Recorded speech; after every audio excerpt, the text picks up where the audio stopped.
Everyone, welcome back to my YouTube channel. दोस्तों, कैसे हैं आप सब? उम्मीद करती हूँ बहुत बढ़िया होंगे, मजे में होंगे। मैं भी बिल्कुल बढ़िया हूँ। तो जैसा कि आप सभी जानते हैं, बीच बीच में मैं आप लोगों के लिए मैराथन वीडियोस भी इंक्लूड कर रही हूँ।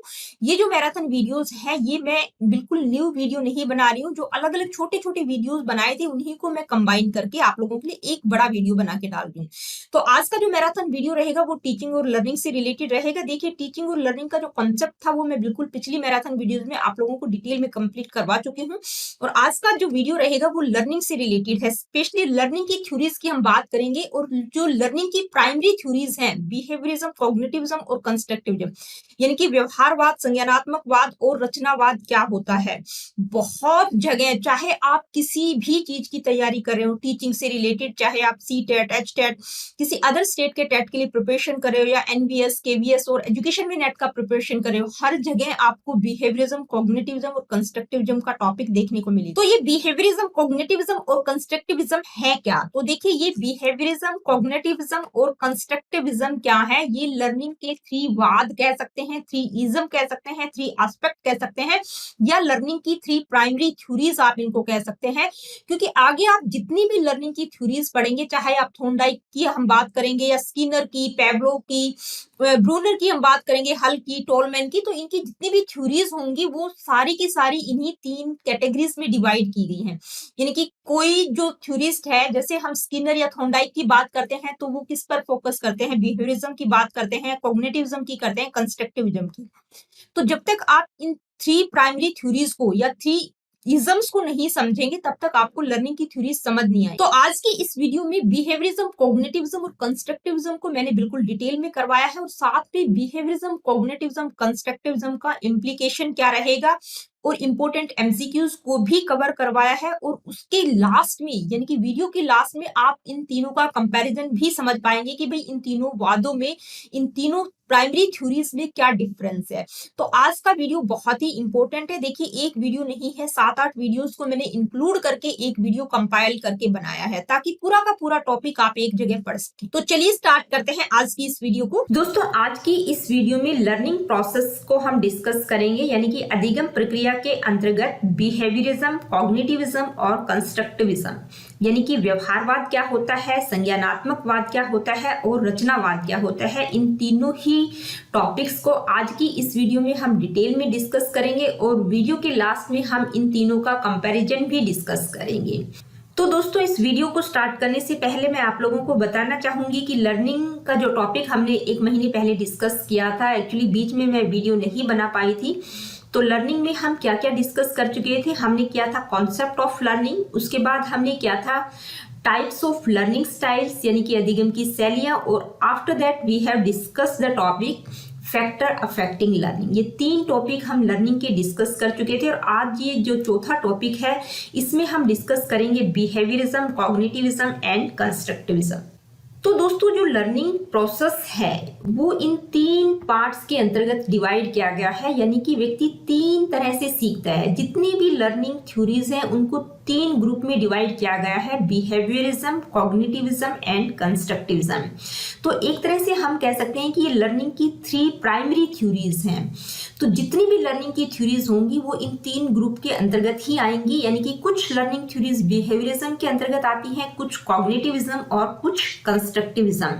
तो जितनी भी लर्निंग की थ्योरीज हैं, 1 बाय 1 उनको हम डिटेल में डिस्कस करें, उससे पहले बिहेवियरिज्म, कॉग्निटिविज्म और कंस्ट्रक्टिविज्म को समझना बहुत जरूरी है, क्योंकि ये एक तरह से लर्निंग की 3 प्राइमरी थ्योरीज हैं। 3 ग्रुप में हम इनको डिवाइड कर सकते हैं, यानी कि लर्निंग की जितनी भी थ्योरीज हैं उनको 3 ग्रुप, 3 व्यूज ऑफ पॉइंट या 3 पर्सपेक्टिव से हम देख सकते हैं।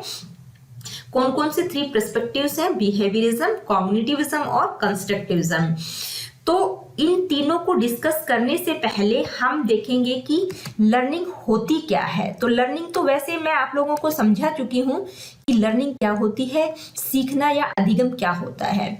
तो एक ऐसा प्रोसेस होता है जिससे व्यक्ति के व्यवहार में परमानेंट चेंज आता है, या तो थिंकिंग, फीलिंग या डूइंग ऑफ द लर्नर। व्यक्ति किस तरह से कार्य करता है, किस तरह से सोचता है, उसका वे ऑफ थिंकिंग, उसका फील करने का तरीका, काम करने का तरीका क्या है, किस तरह से वो सीखता है, जिसके आधार पर उसके व्यवहार में परमानेंट चेंजेज आता है।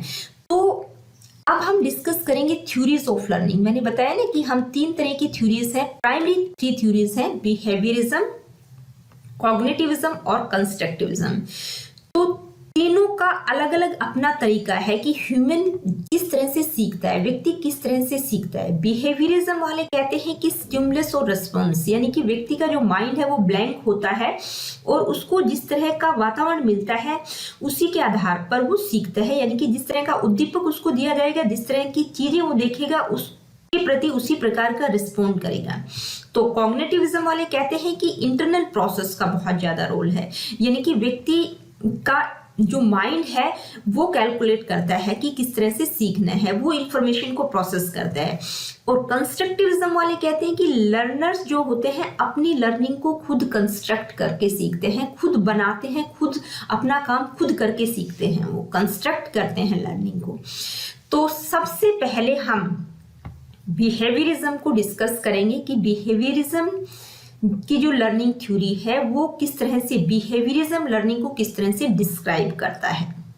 तो दोस्तों आइए अब हम जानते हैं कि बिहेवियरिज्म की शुरुआत किसने की थी, कौन थे वो जिन्होंने बिहेवियरिज्म को शुरू किया था। तो जेबी वॉटसन एक साइकोलॉजिस्ट थे जिन्होंने बिहेवियरिज्म यानी कि व्यवहारवाद की शुरुआत की थी। एक अमेरिकन साइकोलॉजिस्ट थे, उन्होंने ही बिहेवियरिज्म की शुरुआत की थी, जिसके कारण उनको फादर ऑफ बिहेवियरिज्म यानी कि व्यवहारवाद का पिता कहा जाता है या फाउंडर ऑफ बिहेवियरिज्म के नाम से भी जाना जाता है। तो बिहेवियरिज्म थ्योरी को डिस्कस करने से पहले हिस्ट्री जानना बहुत जरूरी है, यानी कि व्यवहारवाद की हिस्ट्री क्या थी, क्या था व्यवहारवाद, कहाँ से उसकी शुरुआत हुई थी। तो देखिए मैंने अभी बताया जेबी वॉटसन को फादर ऑफ बिहेवियरिज्म कहा जाता है, तो उन्होंने ही व्यवहारवाद की शुरुआत की थी। कब की थी? 1913 में हॉपकिंस यूनिवर्सिटी में उन्होंने व्यवहारवाद यानी कि बिहेवियरिज्म की शुरुआत की थी।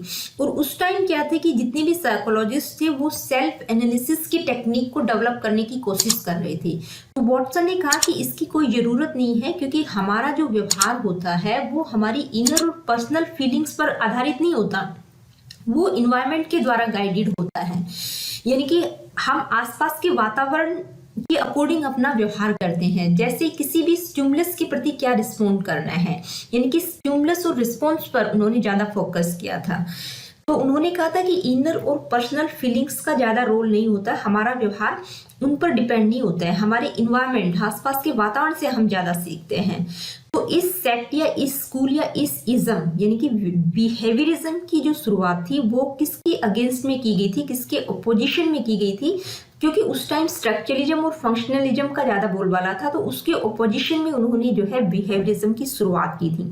देखिए कई बार नेट सीटेट में भी क्वेश्चन पूछ लिया जाता है कि बिहेवियरिज्म की शुरुआत किस सेक्ट या किस स्कूल के अगेंस्ट शुरू की गई थी। तो स्ट्रक्चरलिज्म और फंक्शनलिज्म के ओपोजिशन में इसको स्टार्ट किया गया था और अपने टाइम में ये बहुत ही इन्फ्लुएंशियल था, बहुत ज्यादा इसका बोलबाला था और एक तरह से इसको सेकंड फोर्स ऑफ साइकोलॉजी के नाम से भी जाना जाता है। कई बार ये भी पूछ लिया जाता है कि कौन से वाद को सेकंड फोर्स कहा जाता है साइकोलॉजी का, तो बिहेवियरिज्म को सेकंड फोर्स ऑफ साइकोलॉजी के नाम से जाना जाता है।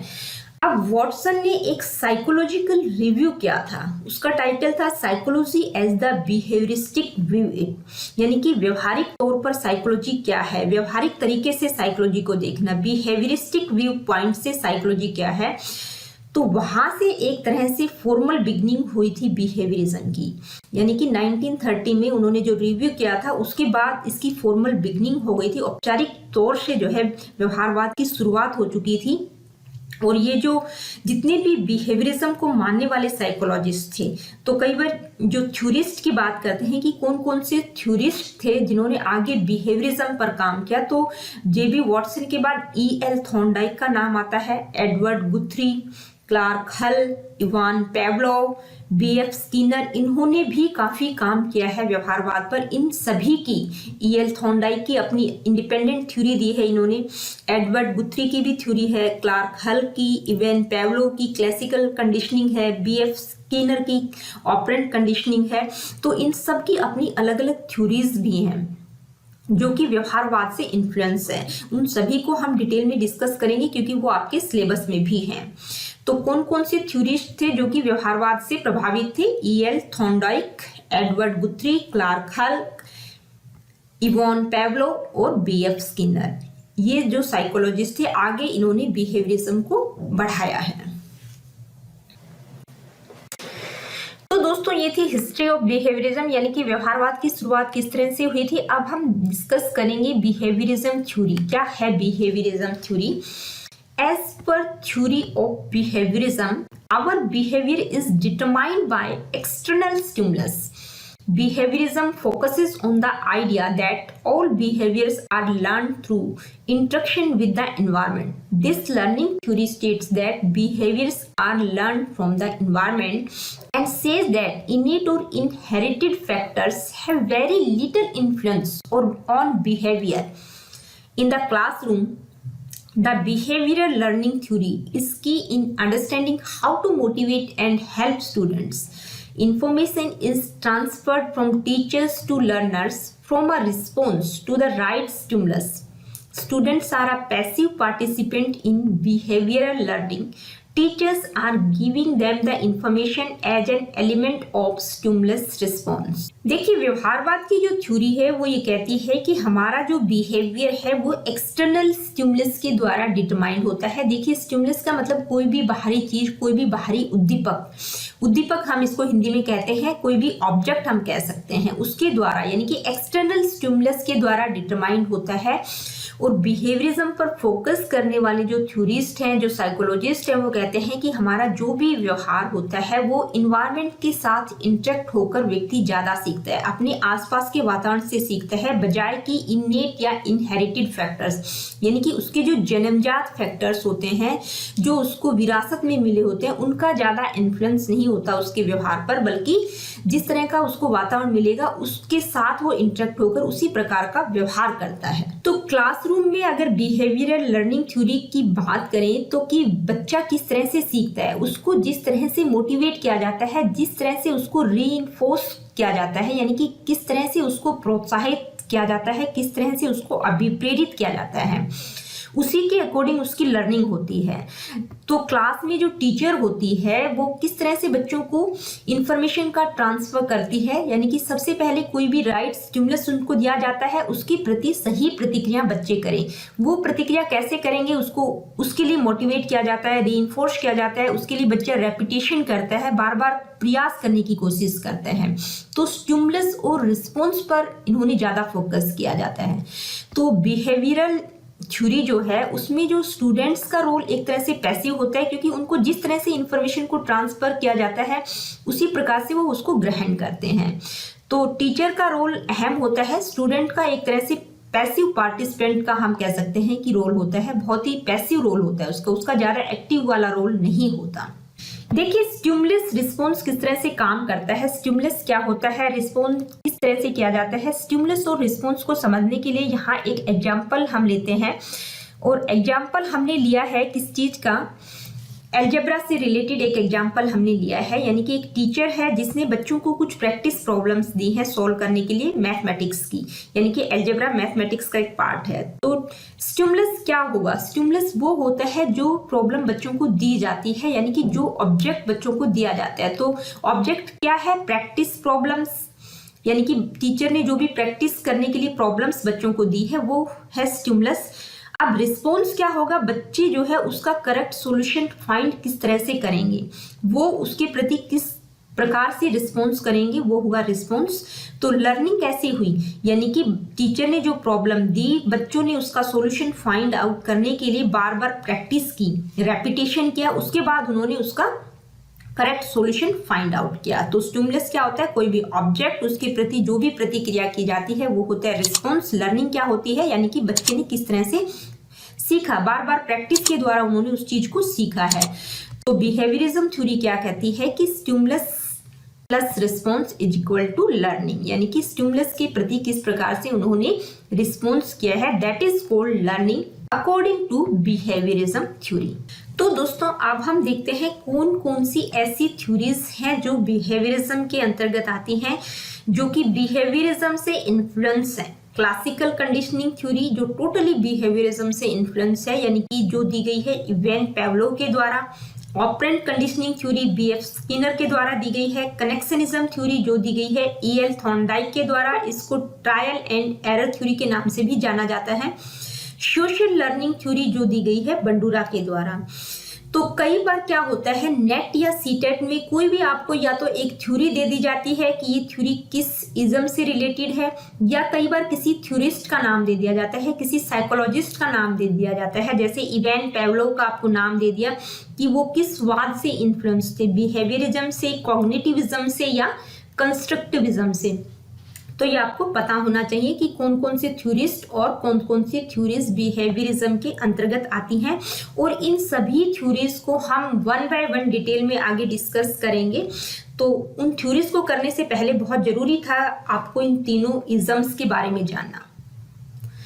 Now we will discuss strength and weaknesses of behavioural learning theory. तो सबसे पहले हम स्ट्रेंथ डिस्कस करेंगे, या हम एडवांटेजेस या प्रॉस भी कह सकते हैं, यानी कि इसके पॉजिटिव पॉइंट्स क्या क्या होते हैं। फर्स्ट पॉइंट है पॉजिटिव रीइंफोर्समेंट इज की in the behavioural learning theory, यानी कि सकारात्मक पुनर्बलन हम हिंदी में कह सकते हैं। देखिए, रीइंफोर्समेंट का मतलब होता है बच्चे को उत्साहित करना, प्रोत्साहित करना, ठीक है। उसको अगर पॉजिटिव रीइंफोर्समेंट दिया जाता है तो वो बहुत अच्छे से सीख पाता है। सेकंड पॉइंट है मोटिवेशन, यानी कि अभिप्रेरणा का बहुत ज्यादा रोल होता है। बच्चे को जिस तरह से मोटिवेट किया जाएगा, जिस डायरेक्शन में उसको मोटिवेट किया जाएगा, उधर उसकी लर्निंग बहुत अच्छे से होगी, ये मानते हैं बिहेवियरल लर्निंग थ्योरीज वाले। यानी कि व्यवहारवाद की थ्योरी है, वो कहती है कि पॉजिटिव रीइंफोर्समेंट और मोटिवेशन का बहुत ज्यादा अहम रोल होता है। इसके अलावा कुछ वीकनेसेस भी हैं इसकी। क्या क्या है? एक तो ये टीचर सेंटर्ड है, बच्चे पर ज्यादा फोकस नहीं किया जाता, यानी कि टीचर का ज्यादा रोल होता है। जिस तरह से टीचर स्टिमुलस देती है बच्चे को, उसी प्रकार से रिस्पॉन्ड करना होता है। सेकंड पॉइंट है कि ignore thought process and emotions, यानी कि बच्चे की थॉट प्रोसेस और इमोशंस को ज्यादा वैल्यू नहीं दी जाती। वो कहते हैं कि नहीं, बच्चा जो है अपने आसपास के वातावरण से ज्यादा सीखता है। नेक्स्ट पॉइंट है रेपिटेशन में बिकम बोरिंग, क्योंकि इसमें बच्चा स्टिमुलस के प्रति रिस्पॉन्ड करते टाइम बहुत बार प्रैक्टिस करता है, तो बार बार एक ही चीज को रिपीट करने से बच्चा बोर हो जाता है, यानी कि रेपिटेशन बहुत अच्छा नहीं होता, बोरिंग भी हो सकता है। नेक्स्ट है लिटिल और no input from learners. Learners का जो रोल होता है वो एक तरह से पैसिव का होता है, क्योंकि टीचर जिस तरह से इंफॉर्मेशन को ट्रांसफर करती है वो उसी तरीके से उसको ग्रहण करते हैं। तो दोस्तों, ये थी कुछ स्ट्रेंथ और वीकनेसेस, यानी कि इस थ्योरी के एडवांटेजेस और डिसएडवांटेजेस। अब हम इस थ्योरी को समराइज करते हैं। इस थ्योरी के क्या क्या मेन पॉइंट्स हैं, आइए देखते हैं। तो सबसे पहले तो ये 3 प्राइमरी जो लर्निंग थ्योरीज हैं, कौन कौन सी हैं? बिहेवियरिज्म, कॉग्निटिविज्म और कंस्ट्रक्टिविज्म। इनमें से एक मेन थ्योरी है, और जो बिहेवियरिज्म जो थ्योरी है वो स्टिमुलस और रिस्पॉन्स के रिलेशनशिप पर ज्यादा फोकस करती है, यानी कि बच्चा जो है जिस तरह से उसको स्टिमुलस दिया जाता है उसके प्रति वो व्यवहार करता है, उसके प्रति वो रिस्पॉन्ड करता है। तो स्टिमुलस रिस्पॉन्स पर आधारित है, और ये JB वॉटसन के द्वारा 1913 में दी गई थी। कुछ की पॉइंट्स हैं इस थ्योरी के ये। तो दोस्तों, अभी तक हमने डिस्कस किया बिहेवियरिज्म को, यानी कि व्यवहारवाद क्या होता है, बिहेवियरिज्म की हिस्ट्री, बिहेवियरिज्म थ्योरी क्या होती है, उसके एडवांटेजेस, डिसएडवांटेजेस, कौन कौन सी थ्योरीज बिहेवियरिज्म के अंतर्गत आती हैं। तो इन सब पॉइंट्स को हमने डिटेल में डिस्कस किया है।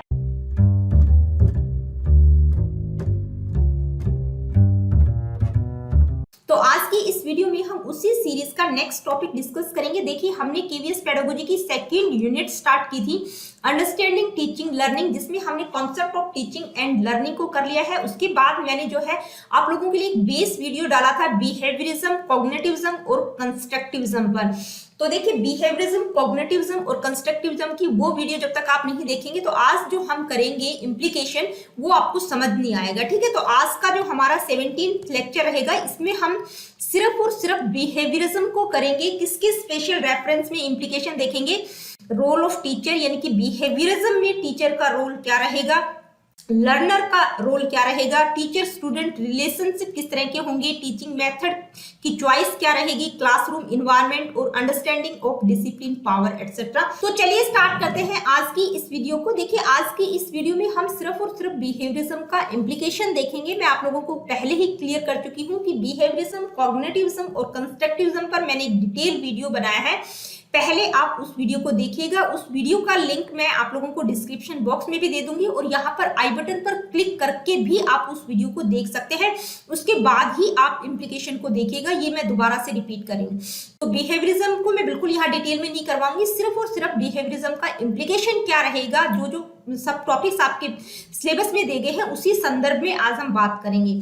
तो बिहेवियरिज्म क्या है? एक थ्योरेटिकल पर्सपेक्टिव है लर्निंग का, जिसमें जो है ऑब्जर्वेबल बिहेवियर और रीइंफोर्समेंट पर फोकस किया जाता है। यानी कि किसी भी ह्यूमन बिहेवियर को शेप देने के लिए ऑब्जर्वेबल बिहेवियर और रीइंफोर्समेंट की बात इस पर्सपेक्टिव में, इस वाद में की गई है, यानी कि बिहेवियरिज्म में की गई है। तो बिहेवियरिज्म का इम्प्लीकेशन क्या रहेगा, किसके स्पेशल संदर्भ में बात की गई है? Role of teacher, learner, nature of teacher student relationship, choice of teaching methods, classroom environment, understanding discipline and power. तो इन सभी के संदर्भ में बिहेवियरिज्म का क्या इम्प्लीकेशन रहेगा वो हम देखेंगे। तो सबसे पहले हम बात करेंगे रोल ऑफ टीचर, यानी कि टीचर का क्या रोल रहेगा बिहेवियरिज्म में।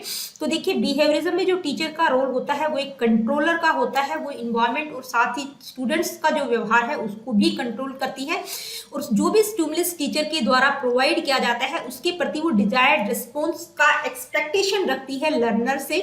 तो टीचर का मेन रोल क्या रहता है? Design and deliver instructional materials that help students acquire the desired behaviour.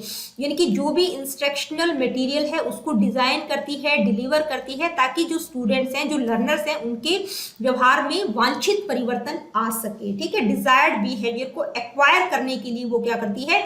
Instructional material को डिजाइन और डिलीवर करती है।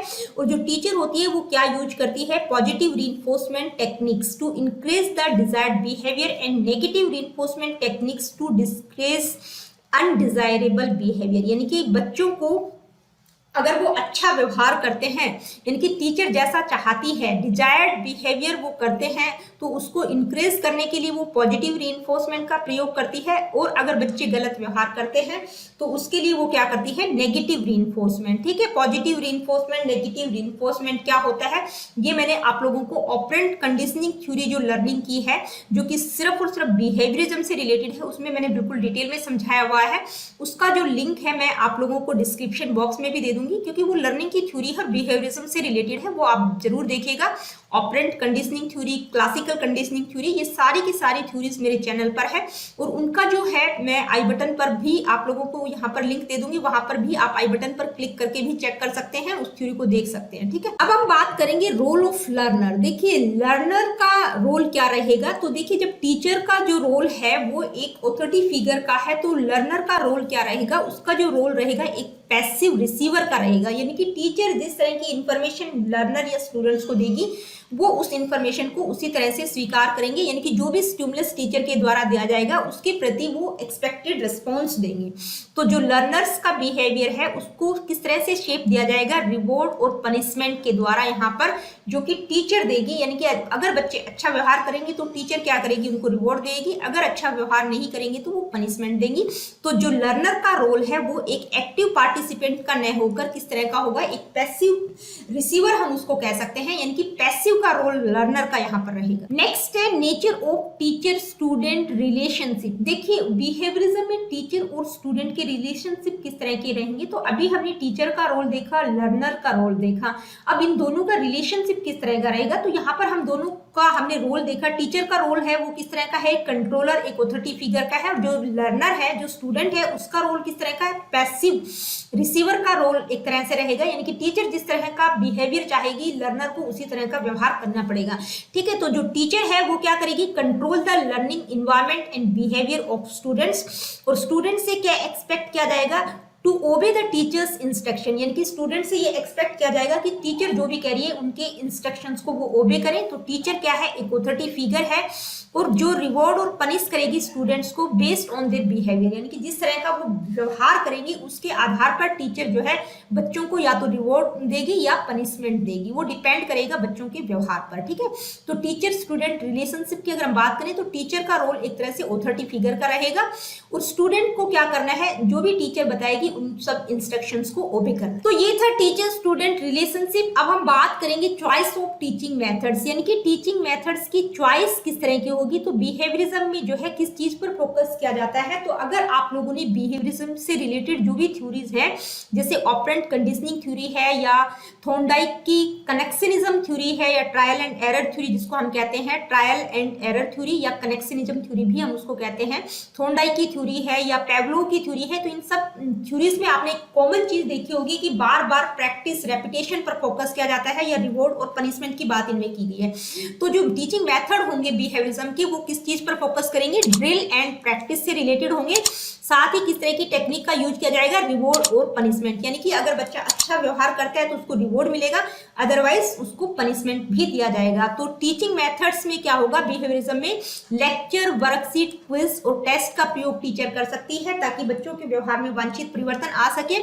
और बिहेवियरिज्म में किस पर, रेपिटेशन और रीइंफोर्समेंट के द्वारा भी लर्निंग पर फोकस किया गया है। ये जितने भी थ्योरीज हैं बिहेवियरिज्म की, इन सब में आप यही कॉमन चीज देखेंगे। नेक्स्ट है क्लासरूम इन्वायरमेंट। देखिए क्लासरूम इन्वायरमेंट की अगर हम बात करें तो बिहेवियरिज्म में जो है क्लासरूम इन्वायरमेंट किस तरह का होगा, स्ट्रक्चर्ड और ऑर्गेनाइज्ड रहेगा, जिसमें जो है teacher clear cut expectation teacher की रहेगी कि बच्चे जो है उचित व्यवहार करें, किसी प्रकार का अनडिसिप्लिन क्लास में ना हो।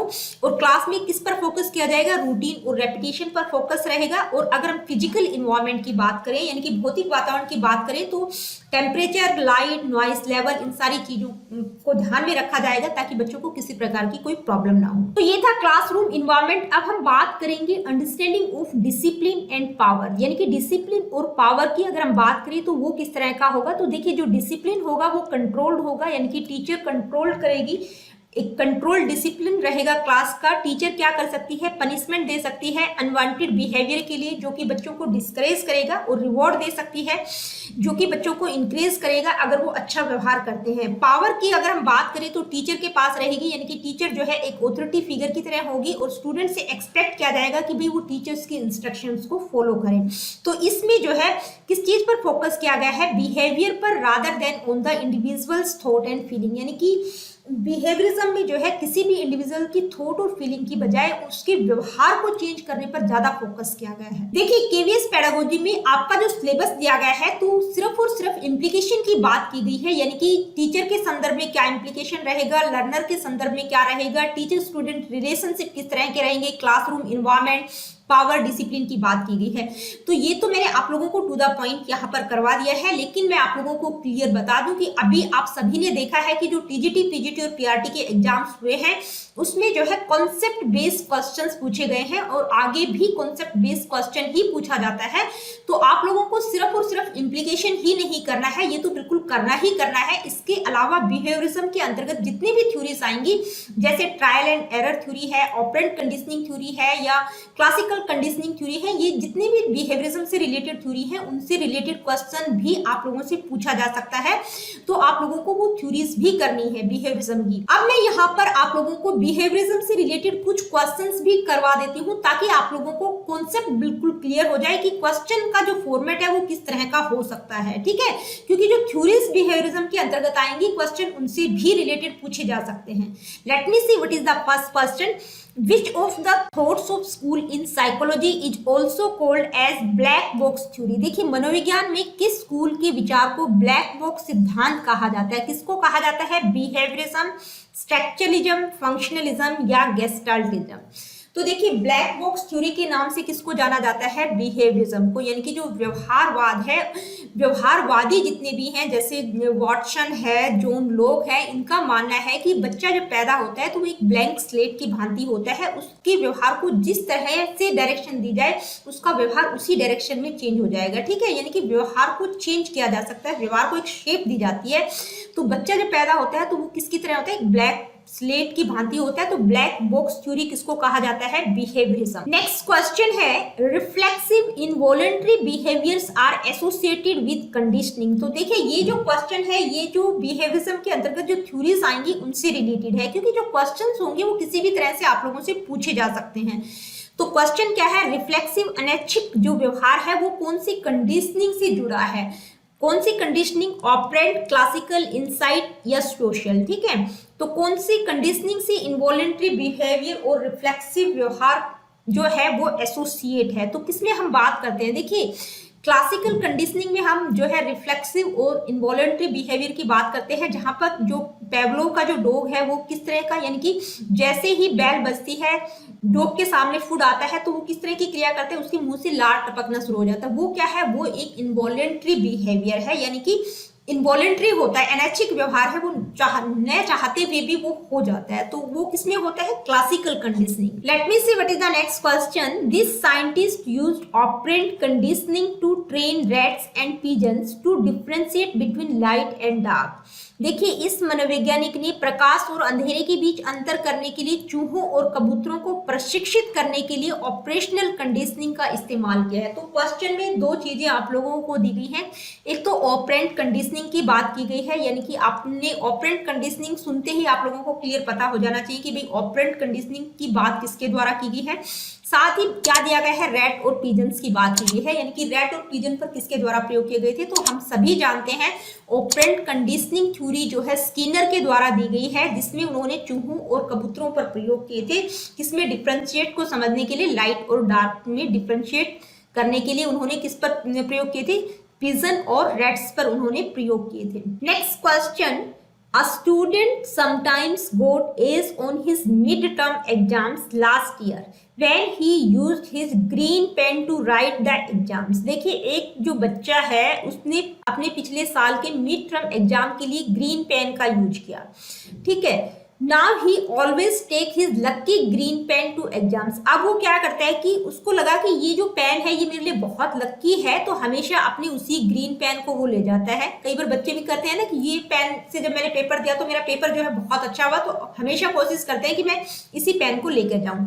How did the student superstitious behaviour arise. तो जो बच्चे का, यानी कि जो स्टूडेंट है उसका जो ये अंधविश्वासी व्यवहार है, ये किसके कारण बच्चे में आया, यानी कि कौन सी कंडीशनिंग, किस तरह की लर्निंग के कारण हुआ। ऑब्जर्वेशनल लर्निंग, यानी कि उसने ऑब्जर्व करके सीखा, क्लासिकल कंडीशनिंग, ऑपरेंट कंडीशनिंग, या नन ऑफ द अबव। तो देखिए, अगर हम ऑब्जर्वेशनल लर्निंग की बात करें तो इसकी बात जो है किसके द्वारा की गई है, बंडूरा के द्वारा अपनी सोशल लर्निंग थ्योरी में की गई है, यानी कि बच्चे ऑब्जर्व करके सीखते हैं। क्लासिकल कंडीशनिंग थ्योरी में क्या होता है, जिसमें पेवलोव के द्वारा डॉग पर एक्सपेरिमेंट किया गया था, तो उसमें उन्होंने पहले स्टिमुलस दिया, उसके बाद जो रिस्पॉन्स डॉग करता है वो आता है, ठीक है। तो पहले क्या होता है, स्टिमुलस, उसके बाद रिस्पॉन्स। ऑपरेंट कंडीशनिंग थ्योरी में क्या होता है, जो उन्होंने रैट और पिजन पर जो प्रयोग किए थे उसमें क्या करना होता है, जो रैट होता है वो पहले क्या करता है, रिस्पॉन्स करता है, उसके बाद जो भी कॉन्सिक्वेंसेज आते हैं उसके बिहाफ पर उसको रिवॉर्ड और पनिशमेंट मिलता है, ठीक है।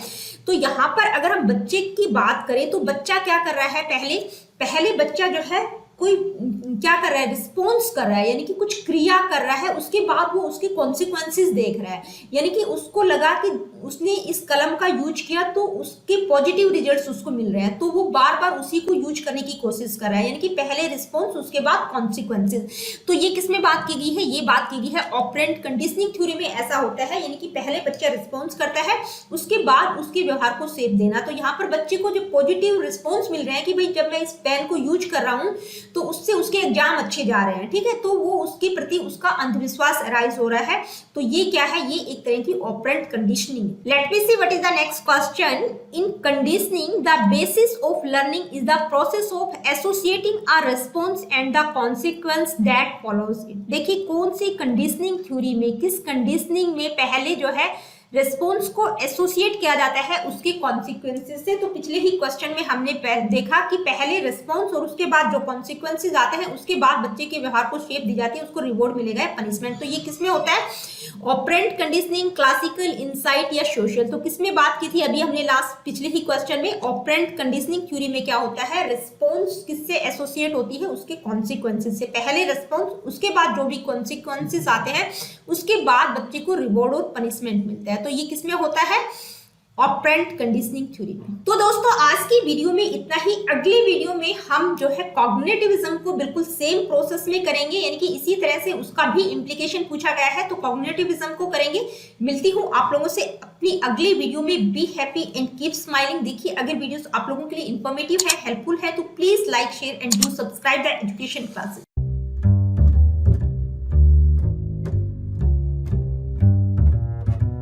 और आप अब हम आगे बढ़ते हैं। Now we will discuss cognitivism, यानी कि संज्ञानात्मकवाद क्या होता है। तो इसमें हम कॉग्निटिविज्म थ्योरी को डिस्कस करेंगे, क्या होती है कॉग्निटिविज्म थ्योरी। तो आइए डिस्कस करते हैं what is cognitivism theory. Cognitivism is a learning theory that focuses on how information is received, organized, stored, and retrieved by the mind. It uses the mind as an information processor like a computer. Therefore, cognitivism looks beyond observable behavior, viewing learning as internal mental process. In this view, learners are actively involved in the way they process information. Knowledge, memory, thinking, and problem solving are areas for the development.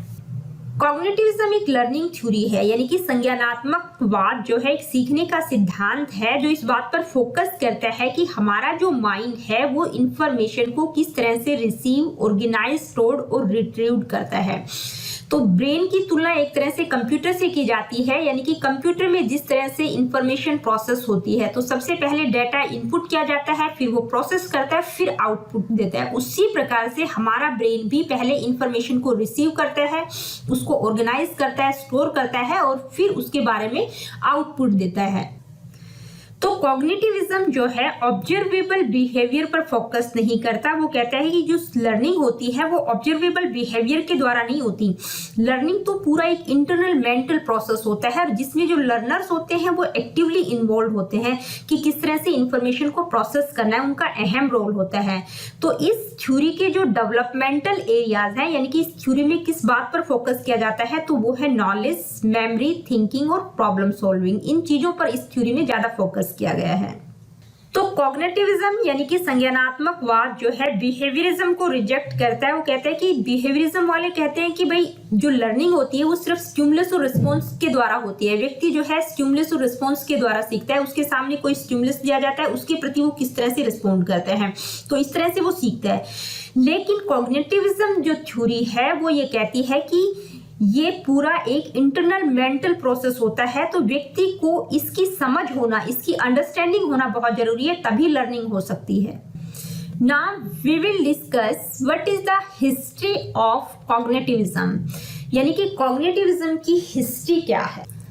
देखिए, cognitivism theory का development behaviourism के against 1950 में शुरू किया गया था, क्योंकि जो कॉग्निटिविस्ट थे उन्होंने ऑब्जेक्शन उठाया था बिहेवियरिस्ट के अगेंस्ट, यानी कि जो व्यवहारवादी थे उनके अगेंस्ट उन्होंने ऑब्जेक्शन उठाया था, क्योंकि व्यवहारवादियों का मानना था कि लर्निंग सिर्फ स्टिमुलस और रिस्पॉन्स के कारण होती है, यानी कि उद्दीपक के प्रति क्या प्रतिक्रिया की जाती है। ये व्यक्ति जो है अपने बाहरी वातावरण से सीखता है, अपने वातावरण के साथ इंटरेक्ट होकर सीखता है। उन्होंने इन्वायरमेंट पर फोकस किया है और थिंकिंग को एक तरह से उन्होंने इग्नोर कर दिया था।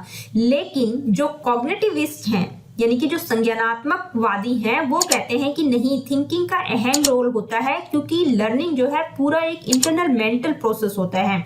हमारा जो ब्रेन है वो किस तरह से इंफॉर्मेशन को रिसीव करता है, उसको ऑर्गेनाइज करता है, उसको प्रोसेस करता है। तो लर्निंग जो है थिंकिंग से रिलेटेड है। और इस में जो रिसर्चर थे जिन्होंने कंट्रीब्यूट किया था इस लर्निंग थ्योरी को डेवलप करने में, तो उनमें ब्लूम, आसुबेल और प्याजे का तो सबसे अहम रोल है। उन्होंने जो है कॉग्निटिविज्म पर बहुत ज्यादा फोकस किया है। अब हम देखेंगे कि कॉग्निटिविज्म के अंतर्गत कौन कौन सी थ्योरीज आती हैं, यानी कि ये एक स्कूल है, सेक्ट है, इज्म है। तो कॉग्निटिविज्म के अंतर्गत और कौन कौन सी थ्योरीज आती हैं। गेस्टाल्ट थ्योरी, यानी कि इसको इनसाइट थ्योरी ऑफ लर्निंग के नाम से भी जाना जाता है, जो दी है मैक्स वर्दाइमर ने। इंफॉर्मेशन प्रोसेसिंग थ्योरी, जो दी है जॉर्ज मिलर के द्वारा।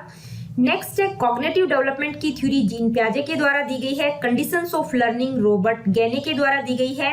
और सबशम्पशन थ्योरी जो है डेविड आसुबेल के द्वारा दी गई है। तो ये कुछ थ्योरिस्ट हैं और ये कुछ थ्योरीज हैं जो कॉग्निटिविज्म के अंतर्गत आते हैं। जो मैंने थ्योरीज बताई उनसे रिलेटेड जो थ्योरिस्ट हैं वो भी कॉग्निटिविज्म के अंतर्गत आते हैं। तो कभी आपसे थ्योरी पूछ ली जाती है कि मान लो आपको दे दिया इंफॉर्मेशन प्रोसेसिंग थ्योरी कौन से वाद के अंतर्गत आती है, कॉग्निटिविज्म या कंस्ट्रक्टिविज्म या बिहेवियरिज्म, तो तो आप बता सकते हैं ये कॉग्निटिविज्म के तहत आती है। और कभी आपसे किसी साइकोलॉजिस्ट का नाम दे दिया जाता है, जैसे डेविड आसूबल का दे दिया, पूछ लिया जाता है कि इन्होंने किस चीज को बढ़ावा दिया था, कॉग्निटिविज्म या कंस्ट्रक्टिविज्म या बिहेवियरिज्म, तो ये कॉग्निटिविज्म से रिलेटेड है। अब हम डिस्कस करेंगे कॉग्निटिविज्म की स्ट्रेंथ और वीकनेस क्या क्या है। तो सबसे पहले हम स्ट्रेंथ डिस्कस करेंगे, या हम प्रॉस भी कह सकते हैं या एडवांटेजेस भी कह सकते हैं। फर्स्ट पॉइंट, इंप्रूव कॉम्प्रीहेंशन, यानी कि समझ को विकसित करती है। Develops problem solving skills, problem solving skills का डेवलपमेंट करती है। Promotes long term memory, long term memory को प्रमोट करती है। इंप्रूव कॉन्फिडेंस, कॉन्फिडेंस को इंप्रूव करती है। अब हम देखेंगे इसकी वीकनेसेस क्या क्या है या इसके नेगेटिव पॉइंट्स क्या क्या हैं।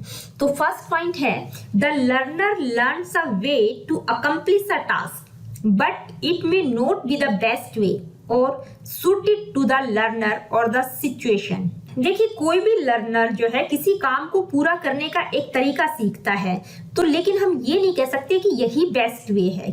ये डिपेंड करता है लर्नर की सिचुएशन पर कि उसको कौन सा तरीका अच्छा लगता है। किसी को रेपिटेशन या प्रैक्टिस के द्वारा काम करना अच्छा लगता है, किसी को किसी दूसरे तरीके से सीखना अच्छा लगता है। Next point, for example, logging on to the internet on one computer may not be the same as logging in on another account. देखिए, हर कंप्यूटर में जब हम इंटरनेट के द्वारा लॉगिन करते हैं तो हर एक में लॉगिन करने का तरीका अलग होता है, किसी में भी सेम नहीं होता। तो हम ये नहीं कह सकते कि एक बेस्ट मेथड है, हर एक का अपना सीखने का अलग तरीका हो सकता है।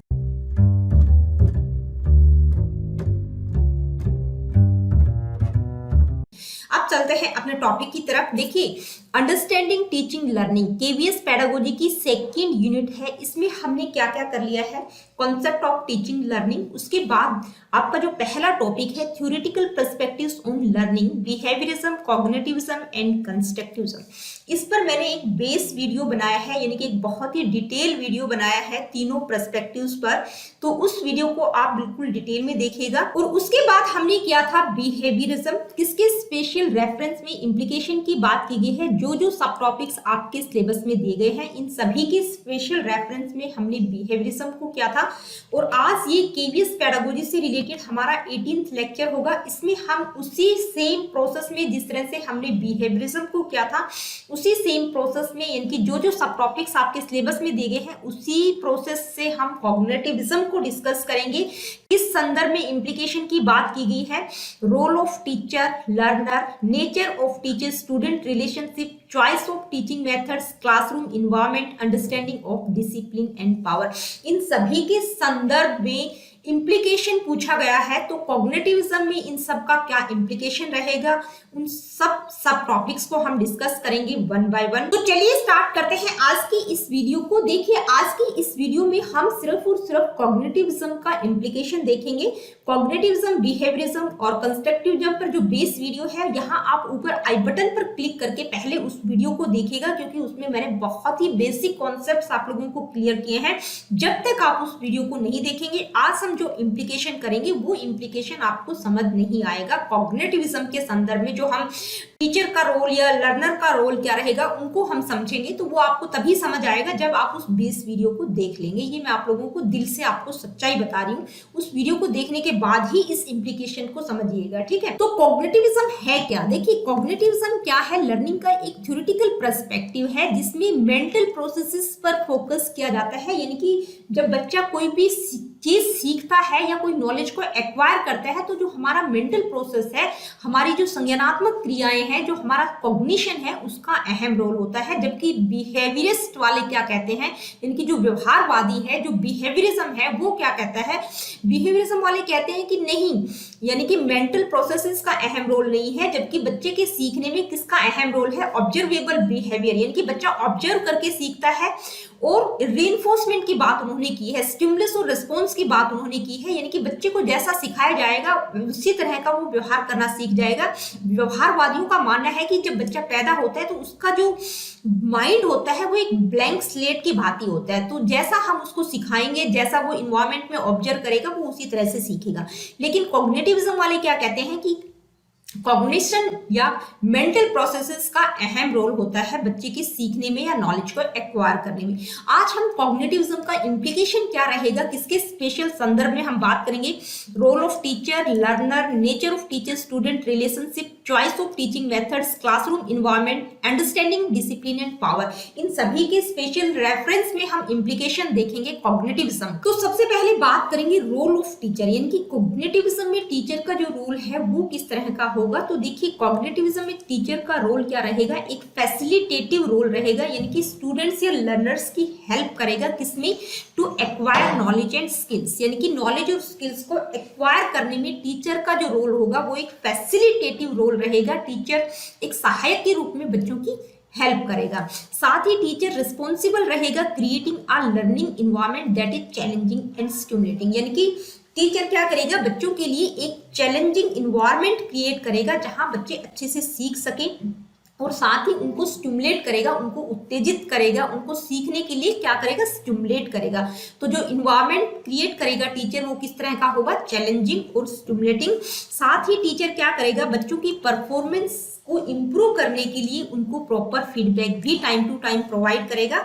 और साथ ही टीचर जो होगा कॉग्निटिविज्म के अकॉर्डिंग टीचर को अपने सब्जेक्ट मैटर की, यानी कि टीचर जो है अपने सब्जेक्ट में एक्सपर्ट होना चाहिए। और साथ ही टीचर को जो है लर्नर्स की नीड के अकॉर्डिंग, क्योंकि जो every person, every individual is different in this world, यानी कि हर बच्चा एक दूसरे से डिफरेंट है, तो जो भी टीचिंग मेथड टीचर यूज करेगा वो उनकी नीड ऑफ लर्नर्स के अकॉर्डिंग होनी चाहिए, यानी कि जो स्टूडेंट्स हैं उनकी नीड्स के अकॉर्डिंग टीचिंग मेथड्स में वो कुछ अडेप्टेशन कर सके, कुछ चेंजेज कर सके, यानी कि एक ही मेथड का यूज टीचर यहाँ पर नहीं। जबकि रोल ऑफ टीचर की अगर हम बात करें, बिहेवियरिज्म में हमने क्या देखा था कि जो टीचर का रोल था वो एक ऑथोरिटी फिगर का था, यानी कि टीचर जैसा बच्चों को सिखाएगा बच्चे उसी तरह से सीखें। नेक्स्ट है रोल ऑफ लर्नर। देखिए कॉग्निटिविज्म के अकॉर्डिंग लर्नर का जो रोल है वो किस तरह का होगा, वो एक एक्टिव पार्टिसिपेंट का रोल रहेगा, यानी कि जो लर्नर होगा वो बिल्कुल एक्टिव रहेगा। जबकि बिहेवियरिज्म में हमने देखा था जो लर्नर का रोल था वो एक पैसिव रिसीवर का था,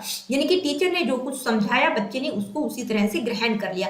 लेकिन कॉग्निटिविज्म के अकॉर्डिंग जो लर्नर है उसका रोल किस तरह का रहेगा, एक एक्टिव पार्टिसिपेंट का रहेगा, वो अपने लर्निंग प्रोसेस में बिल्कुल एक्टिव रहेगा, साथ ही मोटिवेट रहेगा और लर्निंग प्रोसेस में एक्टिवली इंगेज रहेगा। साथ ही जो लर्नर है या जो स्टूडेंट है वो कोई भी अगर न्यू इंफॉर्मेशन को सीखना चाहता है या किसी प्रॉब्लम को सोल्व करना चाहता है तो उस इंफॉर्मेशन से रिलेटेड उनके पास जो भी प्रियोर नॉलेज और एक्सपीरियंस है, इनकी किसी भी इंफॉर्मेशन से रिलेटेड जो भी पूर्व ज्ञान उसके पास है, जो भी एक्सपीरियंस है, उनको भी वो अप्लाई करेगा। साथ ही अपनी लर्निंग को जो है वो मॉनिटर और रेगुलेट करेगा टाइम टू टाइम या अकॉर्डिंग टू नीड, यानी कि अपनी लर्निंग में कुछ ना कुछ इंप्रूवमेंट करने की कोशिश करेगा। नेक्स्ट है nature of teacher student relationship. देखिए टीचर और स्टूडेंट का रिलेशनशिप किस तरह का रहेगा, तो कॉग्निटिविज्म के अकॉर्डिंग, यानी कि कॉग्निटिविज्म में जो टीचर और स्टूडेंट का रिलेशनशिप रहेगा वो कोलैबोरेशन और म्यूचुअल रिस्पेक्ट का रहेगा, यानी कि बच्चे टीचर की रिस्पेक्ट भी करेंगे और टीचर भी उनके प्रति जो है सहयोगात्मक भाव रखेगा। कोलैबोरेशन की फीलिंग रहेगी, कोलैबोरेशन और म्यूचुअल रिस्पेक्ट का जो रिलेशनशिप है वो रहेगा टीचर और स्टूडेंट का। ठीक है, टीचर को एक ऑथोरिटी फिगर की भांति यहाँ पर नहीं देखा जाएगा, बल्कि किसकी तरह देखा जाएगा, एक फैसिलिटेटर, यानी कि जो बच्चों की लर्निंग में सहायता करेगा। एक फैसिलिटेटर का रोल रहेगा टीचर का, जो कि बच्चों को गाइडेंस और सपोर्ट प्रदान करेगा, किसके लिए, to acquire knowledge and skills, यानी कि नॉलेज और स्किल्स को एक्वायर करने में बच्चों की सहायता करेगा, उनका सपोर्ट करेगा, उनको गाइड भी करेगा टाइम टू टाइम। साथ ही जो लर्नर्स रहेंगे उनको इंकरेज किया जाएगा ताकि वो टीचर से क्वेश्चन पूछे और साथ ही डिस्कशन जो भी क्लास में हो उसमें भी वो इंगेज रहे और टीचर जो भी फीडबैक बच्चों से मिलता है उसके प्रति रिस्पॉन्ड करे और टाइम टू टाइम उनको गाइड करे। तो ये जो रिलेशनशिप है, इस तरह का रिलेशनशिप टीचर और स्टूडेंट का रहेगा कॉग्निटिविज्म में, एक तरह से कोलैबोरेशन और म्यूचुअल रिस्पेक्ट का रहेगा। नेक्स्ट है चॉइस ऑफ टीचिंग मेथड। देखिए टीचिंग मेथड्स की चॉइस की अगर हम बात करें तो कॉग्निटिविज्म क्या सजेस्ट करता है कि डिफरेंट टीचिंग मेथड्स को यूज करना चाहिए इफेक्टिव टीचिंग के लिए, यानी कि जो लर्नर्स हैं वो बिल्कुल डिफरेंट होते हैं, हर इंडिविजुअल एक दूसरे से डिफरेंट होता है, तो उनके लिए एक ही तरह के टीचिंग मेथड्स का प्रयोग नहीं किया जाना चाहिए, डिफरेंट इफेक्टिव टीचिंग मेथड्स का प्रयोग किया जाना चाहिए।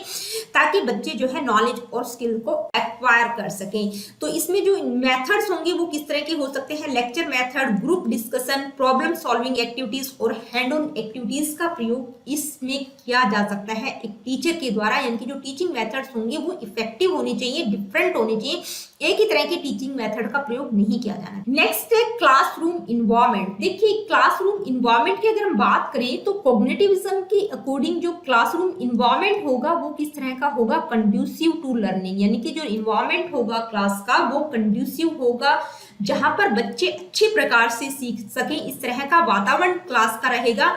It should be stimulating and challenging. देखिए ये स्टिमुलेट भी करेगा, यानी कि बच्चों को उत्तेजित करेगा, उनमें जिज्ञासा पैदा करेगा सीखने के लिए, और साथ ही बच्चे के सामने कुछ चैलेंजेस भी रहेंगे, क्योंकि जब तक बच्चों के सामने चैलेंजेस नहीं रहेंगे तो उनमें किसी चीज के प्रति क्यूरियोसिटी पैदा नहीं होती। ठीक है, साथ ही बच्चों को इस तरह की अपॉर्चुनिटीज दी जाएंगी ताकि वो अपने आप को एक्सप्लोर कर सके, कुछ डिस्कवर कर सके।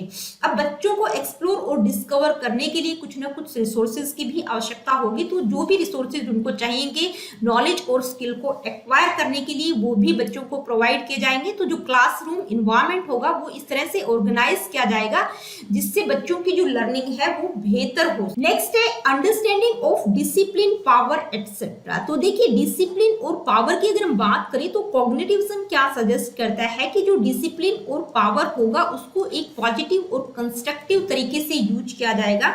यानी कि टीचर क्या करेगी, टीचर जो है एक पॉजिटिव और स्पोर्टिव लर्निंग इन्वायरमेंट क्रिएट करेगी बच्चों के लिए, जो इन्वायरमेंट बच्चों को इंकरेज करेगा रिस्क लेने के लिए। यानी कि बच्चों को रिस्क लेने के लिए इंकरेज किया जाएगा ताकि बच्चे रिस्क लेंगे तो वो कुछ ना कुछ गलतियां करेंगे, और गलतियां जब बच्चे करेंगे तो उन गलतियों से बच्चे बहुत कुछ सीखते हैं। ठीक है, तो एक जो इन्वायरमेंट होगा वो किस तरह का रहेगा, पॉजिटिव और सपोर्टिंग लर्निंग इन्वायरमेंट टीचर के द्वारा क्रिएट किया जाएगा। और डिसिप्लिन की अगर हम बात करें तो इस तरह का डिसिप्लिन होगा जो बच्चों को यानी कि लर्नर्स जो है इस तरह से बिहेवियर करें, एक एप्रोप्रिएट बिहेवियर करें, इस तरह से उनको गाइड किया जाएगा।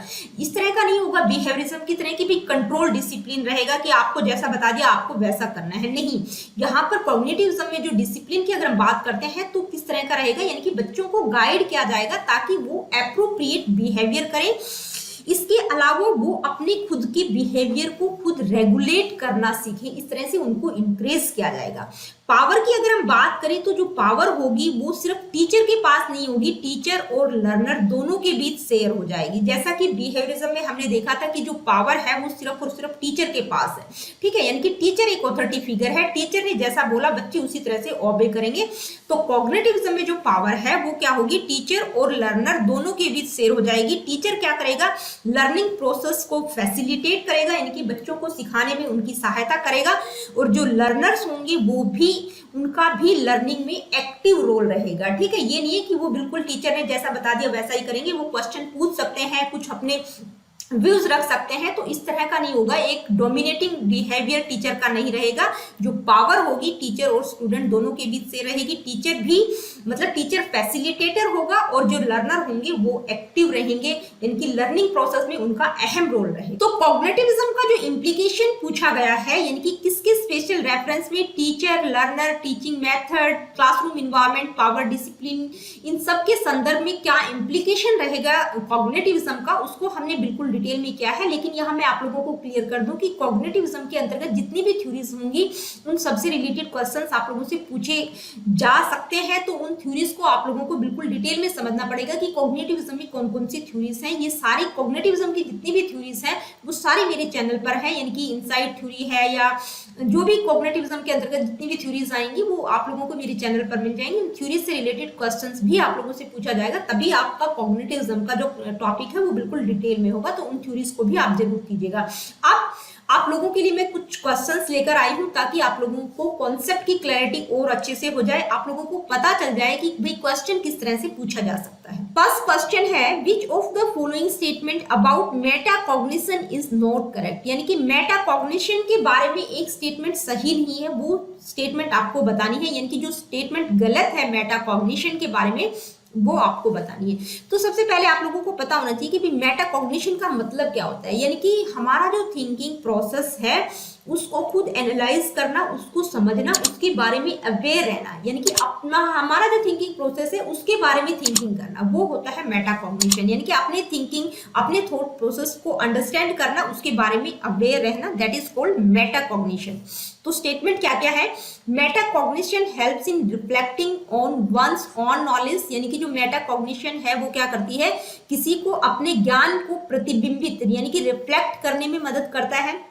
Metacognition is a lower order knowledge, यानी कि एक लोअर ऑर्डर की नॉलेज होती है। Metacognition regulates cognition and learning, यानी कि मेटाकॉग्निशन जो है कॉग्निशन और लर्निंग को रेगुलेट करती है। Metacognition is thinking about thinking, यानी कि खुद की सोच के बारे में सोचना, वो होता है मेटाकॉग्निशन। तो देखिए यहाँ पर आपका कौन सा ऑप्शन करेक्ट नहीं है, यानी कि कौन सी स्टेटमेंट गलत है वो आपको बताना है। तो पहली स्टेटमेंट बिल्कुल सही है कि मेटाकॉग्निशन में क्या होता है, यानी कि अपनी खुद की नॉलेज के बारे में रिफ्लेक्शन डालना, उसके बारे में अपने आप को एनालाइज करना, अपने थॉट प्रोसेस के बारे में एनालाइज करना, तो ये बिल्कुल सही है। आपका ऑप्शन नंबर 2 गलत है, क्योंकि जो मेटाकॉग्निशन है वो एक लोअर ऑर्डर की नॉलेज नहीं होती, कैसी होती है, हायर ऑर्डर की नॉलेज होती है। ठीक है, तो आपका ऑप्शन नंबर 2 करेक्ट होगा कि जो मेटाकॉग्निशन है वो एक लोअर ऑर्डर की नॉलेज है, वो बिल्कुल नहीं होती, एक हायर ऑर्डर की नॉलेज होती है।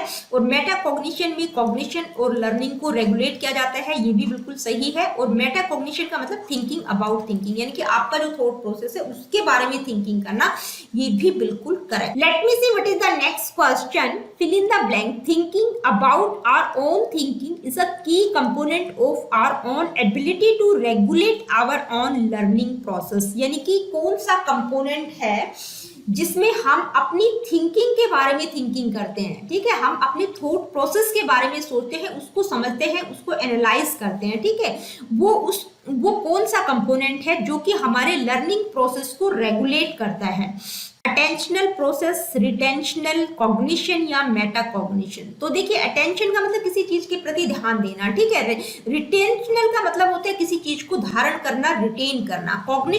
कॉग्निशन का मतलब क्या होता है, संज्ञान, यानी कि हमारा जो ब्रेन है वो किस तरह से चीजों को प्रोसेस करता है, किस तरह से चीजों को समझता है, अंडरस्टैंड करता है, या किस तरह की जो नॉलेज है, वो जो नॉलेज और अंडरस्टैंडिंग है वो हमारे ब्रेन में किस तरह से डेवलप होती है। मेटाकॉग्निशन क्या होता है, जिसमें व्यक्ति जो है अपने ओन यानी कि खुद के थॉट प्रोसेस को एनालाइज करता है, समझता है, उसके बारे में अवेयर होता है, यानी कि अपनी जो थिंकिंग प्रोसेस है उसके बारे में थिंकिंग करना, दैट इज कॉल्ड मेटाकॉग्निशन। आपका option number 4 correct. Next question है, a teacher want to facilitate cognitive monitoring skills among his students. Which of the following should be avoided by him for this purpose? यानी कि जो शिक्षक है, एक जो teacher है, वो अपने छात्रों के बीच संज्ञानात्मक निगरानी कौशल को सुगम बनाना चाहता है, तो इस उद्देश्य के लिए उसे निम्नलिखित में से किससे बचना चाहिए। यानी कि वो कॉग्निटिव मॉनिटरिंग स्किल्स को फैसिलिटेट करना चाहता है स्टूडेंट्स में, तो कौन सी चीज उसके द्वारा नहीं की जानी चाहिए। आपके पास 4 ऑप्शन दिए गए हैं, उनमें से बताना है कौन सी चीज उसको नहीं करनी चाहिए कॉग्निटिव मॉनिटरिंग स्किल्स को फैसिलिटेट करने के लिए। फर्स्ट है डिसमिसिंग एरर्स विदाउट डिस्कशन, यानी कि जो एरर्स हैं, यानी कि जो बच्चा गलतियां करता है उसको बिना किसी डिस्कशन के डिसमिस कर देना। ठीक है, यानी कि खारिज कर देना।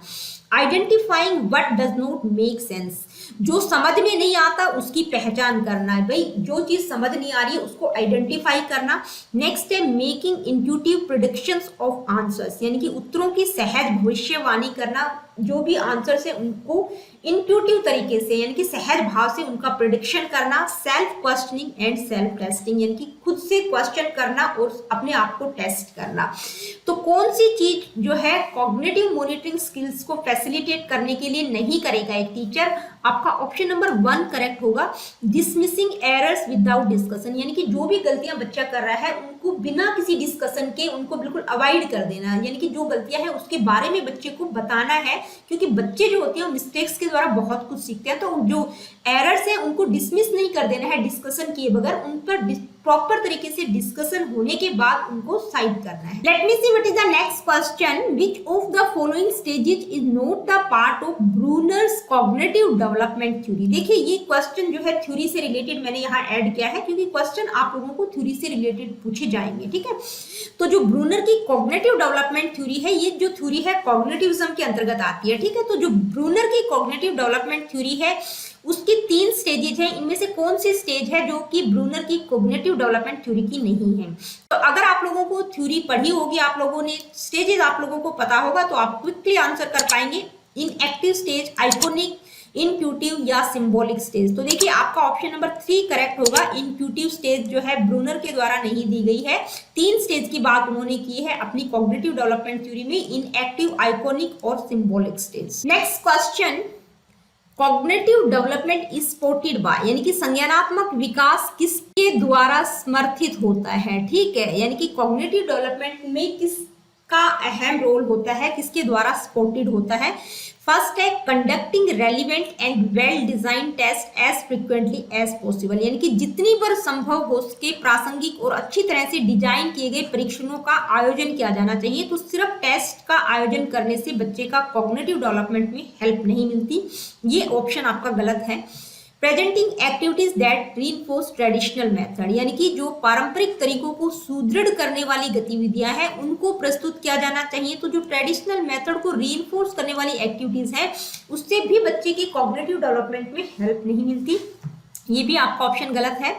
Providing a rich and varied environment, ये बिल्कुल करेक्ट है, क्योंकि बच्चे को कॉग्निटिव डेवलपमेंट में उसके इन्वायरमेंट का अहम रोल होता है। तो अगर इन्वायरमेंट रिच है, बहुत अच्छा है और साथ ही वेरिड है, यानी कि उसको विकास के लिए प्रॉपर अपॉर्चुनिटीज मिल रही है, तो वहां पर बच्चे के कॉग्निटिव डेवलपमेंट में हेल्प मिलेगी। क्योंकि प्याजे का भी मानना है कि इन्वायरमेंट का अहम रोल होता है, क्योंकि जो बच्चे होते हैं वो लिटिल साइंटिस्ट होते हैं, अपनी नॉलेज को खुद कंस्ट्रक्ट करते हैं, तो इन्वायरमेंट का अहम रोल होता है। ठीक है, तो आपका ऑप्शन नंबर 3 करेक्ट होगा। और इंडिविजुअल एक्टिविटीज पर फोकस किया जाना चाहिए एज कंपैरिजन टू कोलैबोरेशन, तो ये भी बिल्कुल गलत है, क्योंकि सिर्फ इंडिविजुअल एक्टिविटीज पर फोकस करने से कॉग्निटिव डेवलपमेंट में हेल्प नहीं मिलती है। नेक्स्ट क्वेश्चन है, knowledge that individual have their own thinking and how they themselves learn is called, यानी कि knowledge that individual have their own thinking, यानी कि अपनी थिंकिंग के बारे में नॉलेज होना और साथ ही वो किस तरह से सीखते हैं उस चीज के बारे में थिंकिंग करना, वो क्या कहलाता है। Cognition, Meta cognition, declarative knowledge, procedural knowledge. तो कॉग्निशन क्या होता है, देखिए कॉग्निशन यानी कि एक ऐसा प्रोसेस होता है, एक ऐसी प्रक्रिया होती है जहां पर हमारा जो ब्रेन है वो नॉलेज और अंडरस्टैंडिंग को किस तरह से डेवलप करता है। मेटा कॉग्निशन में क्या होता है, यानी कि अपनी खुद की थिंकिंग के बारे में एनालाइज करना, उसको समझना, अपने थॉट प्रोसेस को समझना और उसके बारे में थिंकिंग करना, वो होता है मेटा कॉग्निशन। तो आपका ऑप्शन नंबर 2 ही करेक्ट होगा, क्योंकि अपनी थिंकिंग के बारे में सोचना, अपनी थिंकिंग के बारे में नॉलेज होना, उसको हम क्या कहेंगे, मेटा कॉग्निशन। डिक्लेरेटिव नॉलेज क्या होती है, यहाँ पर जो स्टूडेंट होता है वो फैक्ट्स को कलेक्ट करता है, ठीक है, एक तरह से डिस्क्रिप्टिव नॉलेज या बेसिक नॉलेज की बात हम इसमें करते हैं। और जो प्रोसीजरल नॉलेज होती है उसमें क्या होता है, किसी पर्टिकुलर स्पेसिफिक टास्क या किसी पर्टिकुलर स्किल के बारे में किस तरह से परफॉर्म करना है, उसको हम कहते हैं प्रोसीजरल नॉलेज। तो आपका ऑप्शन नंबर 2 करेक्ट होगा कि knowledge that individual have their own thinking and how they themselves learn, यानी कि किस तरह से वो अपनी थिंकिंग के बारे में नॉलेज लेते हैं और किस तरह से वो सीखते हैं। तो इस चीज को क्या कहा गया है, मेटा कॉग्निशन। तो दोस्तों आज की वीडियो में इतना ही। अगली वीडियो में हम इसी सीरीज का नेक्स्ट टॉपिक डिस्कस करेंगे। देखिए हमने बिहेवियरिज्म, कॉग्निटिविज्म को डिस्कस कर लिया है, अब सेम पैटर्न पर हम कंस्ट्रक्टिविज्म को डिस्कस करेंगे जो कि आपके सिलेबस में दिया गया है। ठीक है, तो मिलती हूँ आप लोगों से अपनी अगली वीडियो में। Really good, take care of yourself, be happy and keep smiling.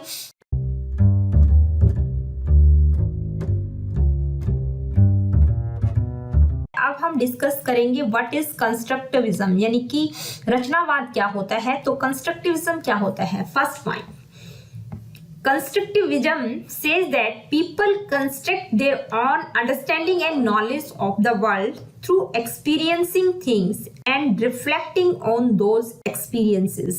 देखिए कंस्ट्रक्टिविज्म यानी कि रचनावाद कहता है कि लोग दुनिया की समझ और ज्ञान का निर्माण अपने एक्सपीरियंसेस के द्वारा, यानी कि अपने अनुभवों के द्वारा सीखते हैं और उन अनुभवों पर दोबारा से चिंतन करते हैं कि जो अनुभव हमने लिए हैं, जो एक्सपीरियंसेस हमने लिए हैं वो सही हैं कि नहीं, यानी कि अपनी नॉलेज को खुद कंस्ट्रक्ट करने की कोशिश करते हैं एक्सपीरियंसेस के through.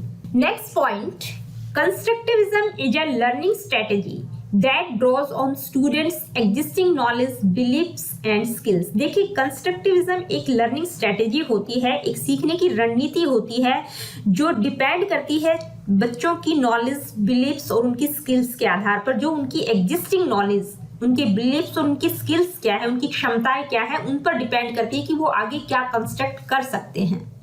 Next point, with a constructivist approach students synthesise new understanding from prior learning and new information. देखिए, एक रचनावादी दृष्टिकोण के अनुसार क्या होता है, जो स्टूडेंट्स होते हैं वो अपनी प्रीवियस लर्निंग और अंडरस्टैंडिंग को न्यू इंफॉर्मेशन और लर्निंग से जोड़ने की कोशिश करते हैं, सिंथेसाइज करने की कोशिश करते हैं।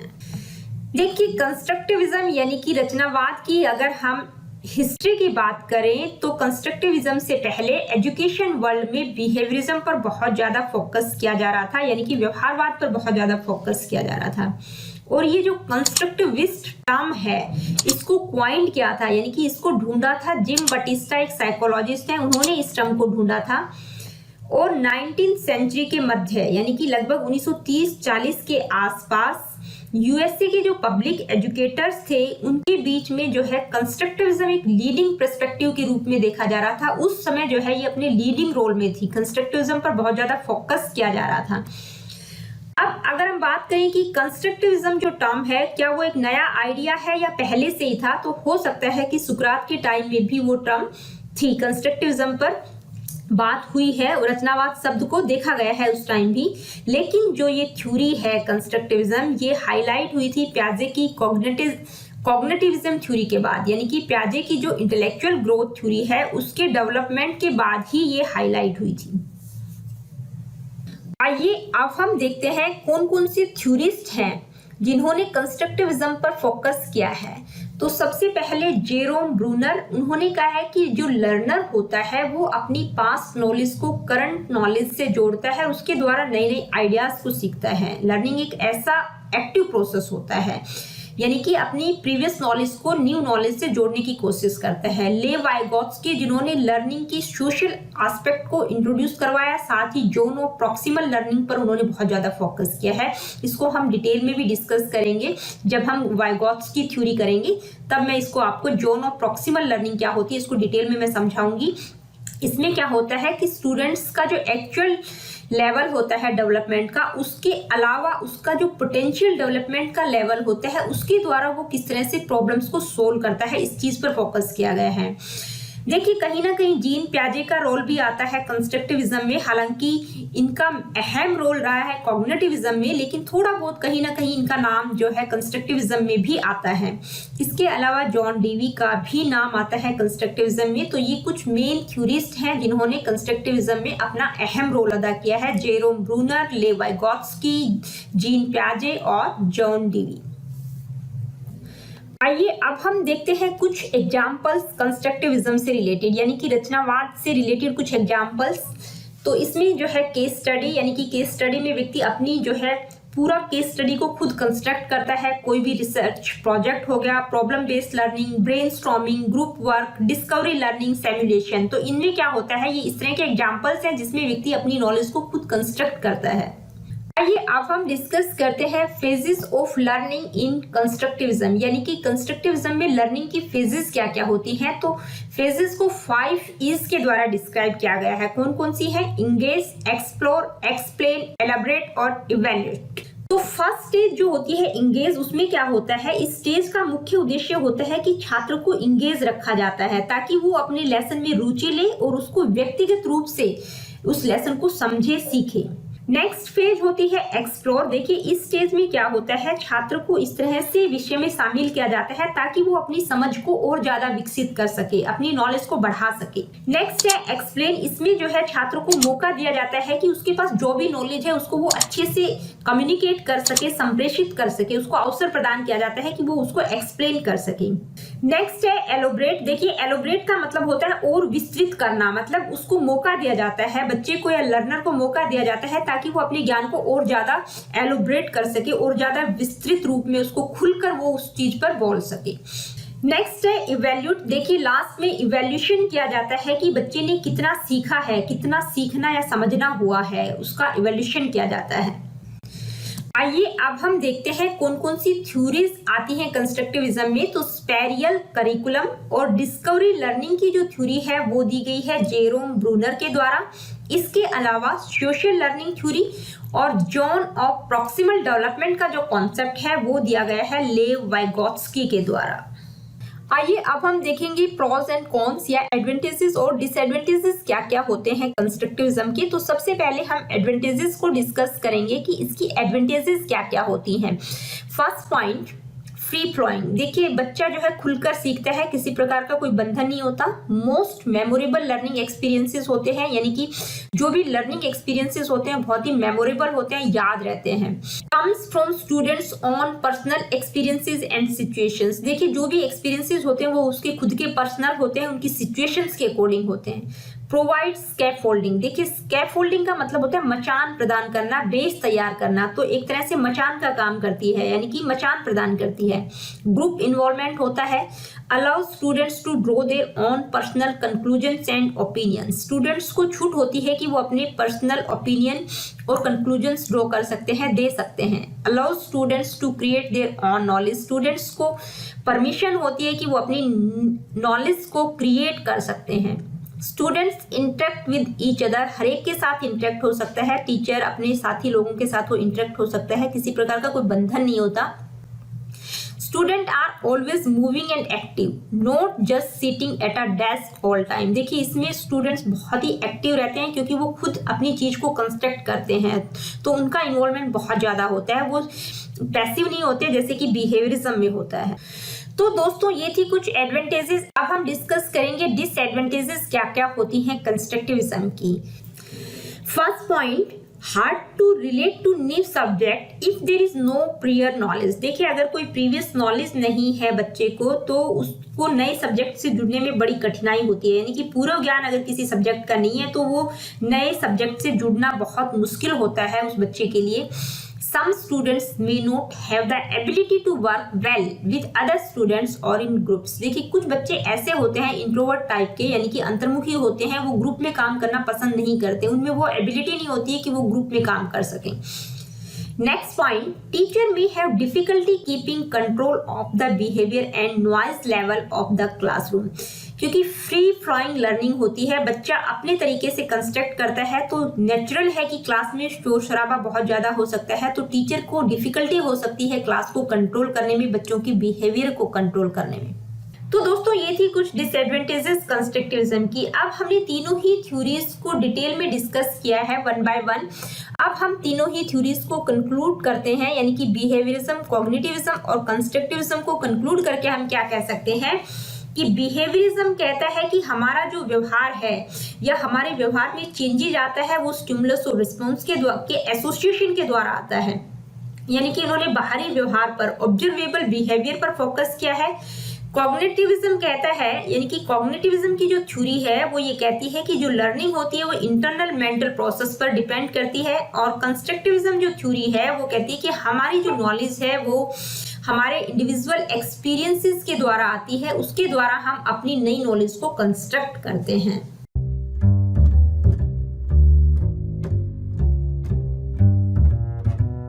तो आज की इस वीडियो में हम सेकंड यूनिट जो हमने स्टार्ट की थी अंडरस्टैंडिंग टीचिंग लर्निंग, उसी यूनिट का नेक्स्ट टॉपिक डिस्कस करेंगे।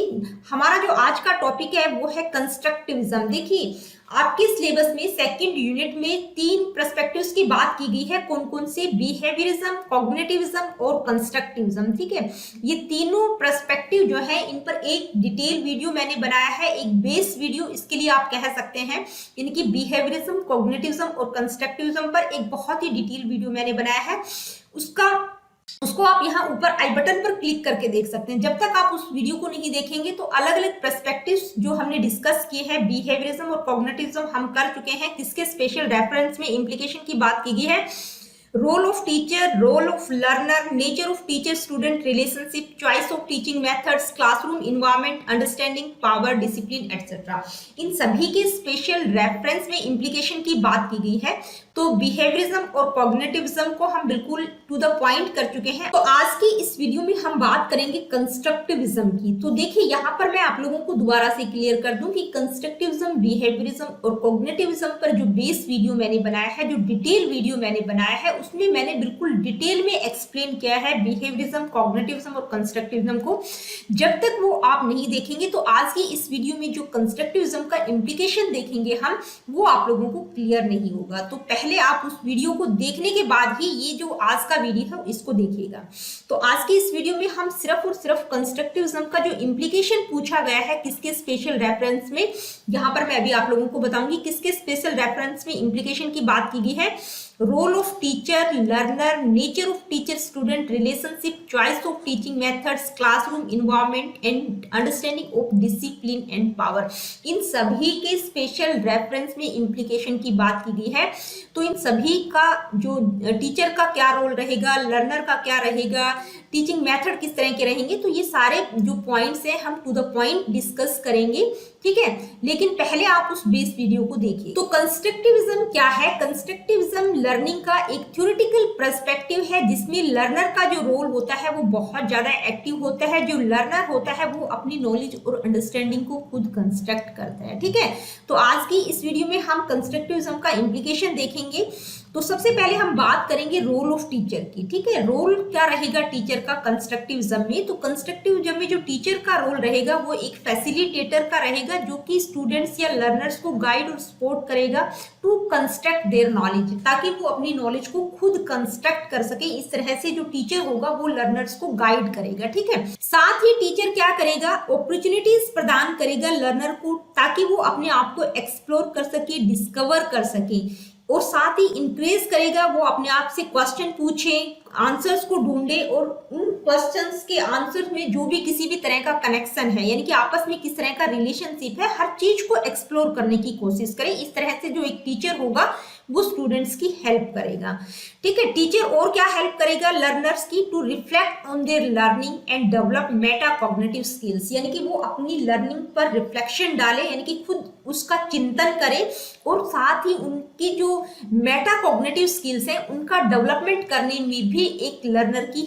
हेल्प करेगा एक टीचर। तो मेटा कॉग्निटिव स्किल्स का मतलब यानी कि जो लर्नर है वो अपनी थिंकिंग प्रोसेस को खुद एनालाइज करें। मेटा कॉग्निशन का मतलब क्या होता है?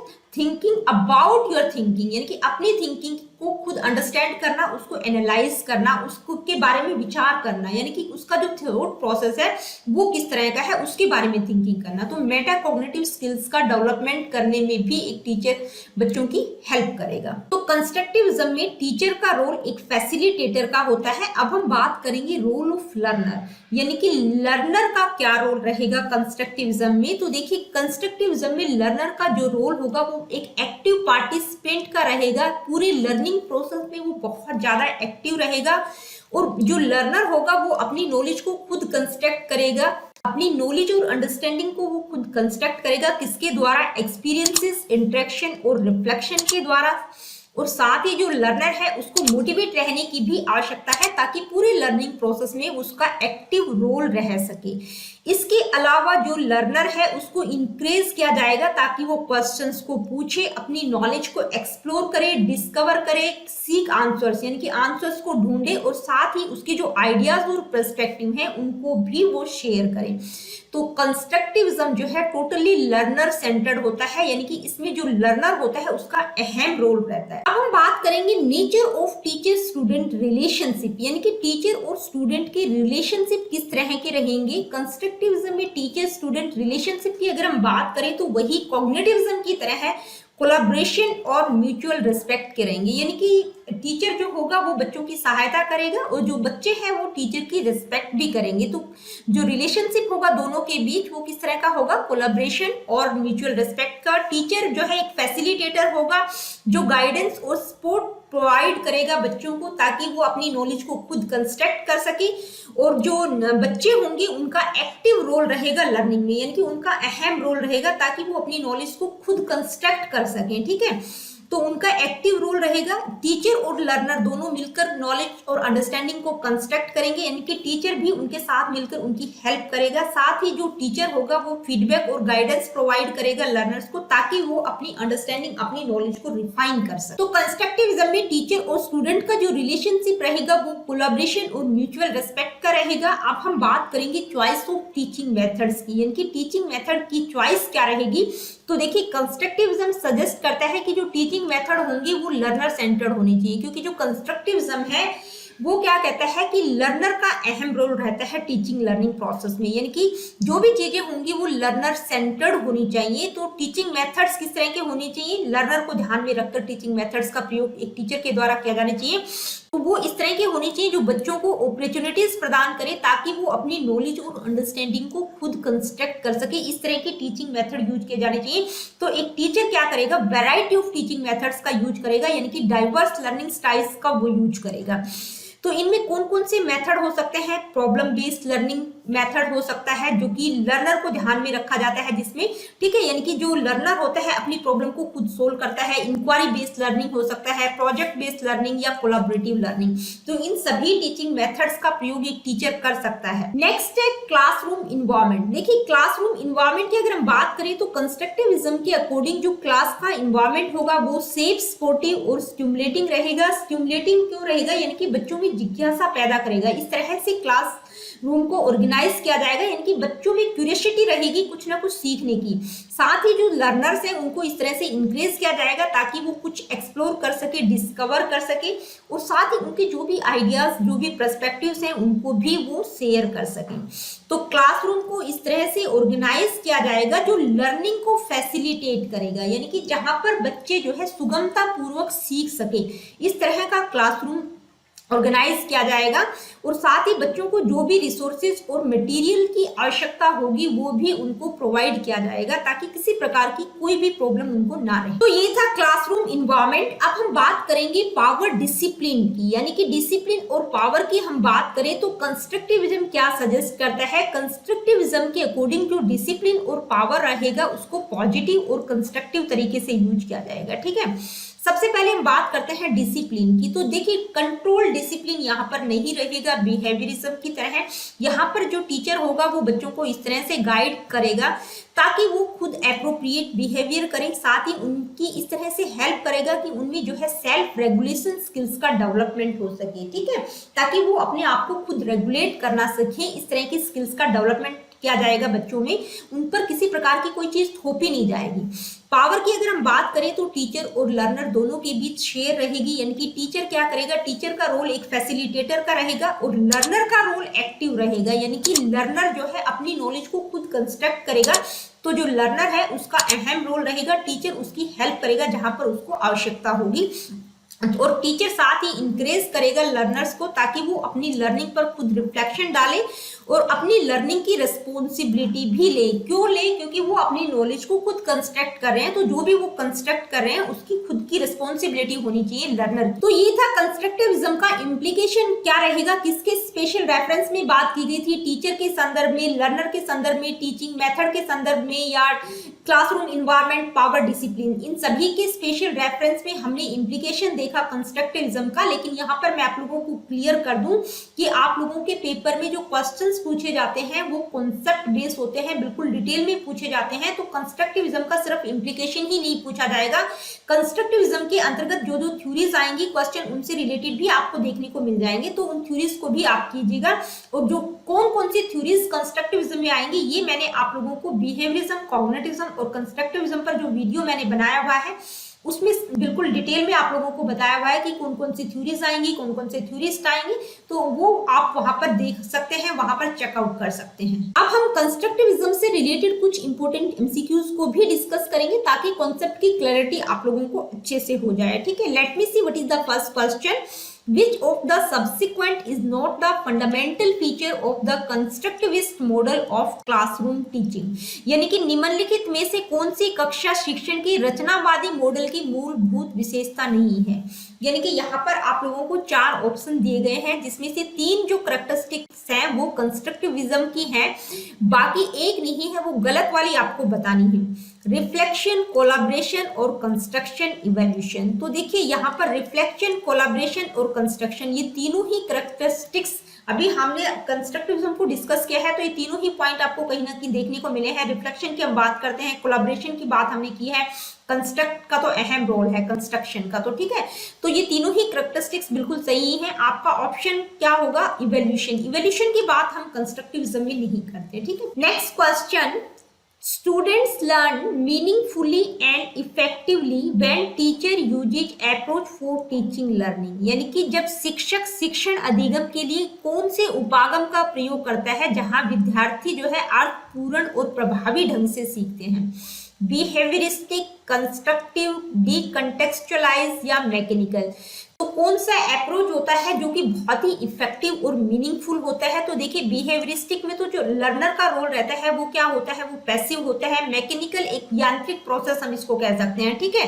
तो कौन सा रहेगा, कंस्ट्रक्टिव रहेगा, यानी कि जहां पर जो लर्नर होता है उसका अहम रोल रहता है, वो अपनी नॉलेज को खुद कंस्ट्रक्ट करता है। तो कौन सा इफेक्टिव और मीनिंगफुल मेथड है, अप्रोच है कंस्ट्रक्टिविज्म या कंस्ट्रक्टिव हम इसको कह सकते हैं। Next question, in the constructivist frame the child is viewed as. देखिए रचनावादी ढांचे में बच्चे को किस रूप में देखा जाता है, तबुला रासा और blank slate whose life is shaped entirely by experience. तो देखिए तबुला रासा का मतलब क्या होता है, ब्लैंक स्लेट। तो इस शब्द का प्रयोग व्यवहारवादियों के द्वारा किया गया है। उनका मानना है कि जब बच्चा पैदा होता है तो वो एक ब्लैंक स्लेट की भांति होता है। जिस तरह के इन्वायरमेंट में वो रहेगा, अपने इन्वायरमेंट के द्वारा वो बहुत सारी चीजें सीखता है, ठीक है। तो एक्सपीरियंसेस की बात उन्होंने की है। नेक्स्ट है, अ passive being who can be shaped and moulded into any form through conditioning. यानी कि एक निष्क्रिय प्राणी जिसे कंडीशनिंग के माध्यम से आकार दिया जाता है। यानी कि जो लर्निंग होगी वो कंडीशनिंग के द्वारा होगी। तो जो लर्नर का रोल है वो पैसिव का है। तो कंस्ट्रक्टिविज्म में लर्नर का रोल किस तरह का रहता है, एक एक्टिव पार्टिसिपेंट का रहता है। तो आपके जो पहले और दूसरे दोनों ही ऑप्शन क्या है, गलत है।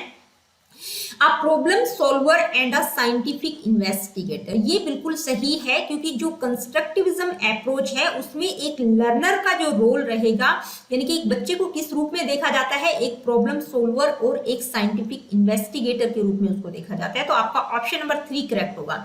मिनिएचर अडल्ट का मतलब who is less than adult in all aspects such as size, यानी कि एक एडल्ट का लघु रूप हम कह सकते हैं, ठीक है। जैसे एक वयस्क व्यक्ति होता है उसका छोटा रूप, मिनिएचर अडल्ट भी हम इसकी बात नहीं करते हैं कंस्ट्रक्टिविज्म में। तो आपका ऑप्शन नंबर 3 करेक्ट होगा। Next question, characteristics of social constructivist approach of learning, यानी कि सीखने के सामाजिक रचनावादी दृष्टिकोण की विशेषता बतानी है। फर्स्ट है emphasis on child's cognition for learning, यानी कि सीखने के लिए बच्चे के संज्ञान पर जोर दिया जाता है।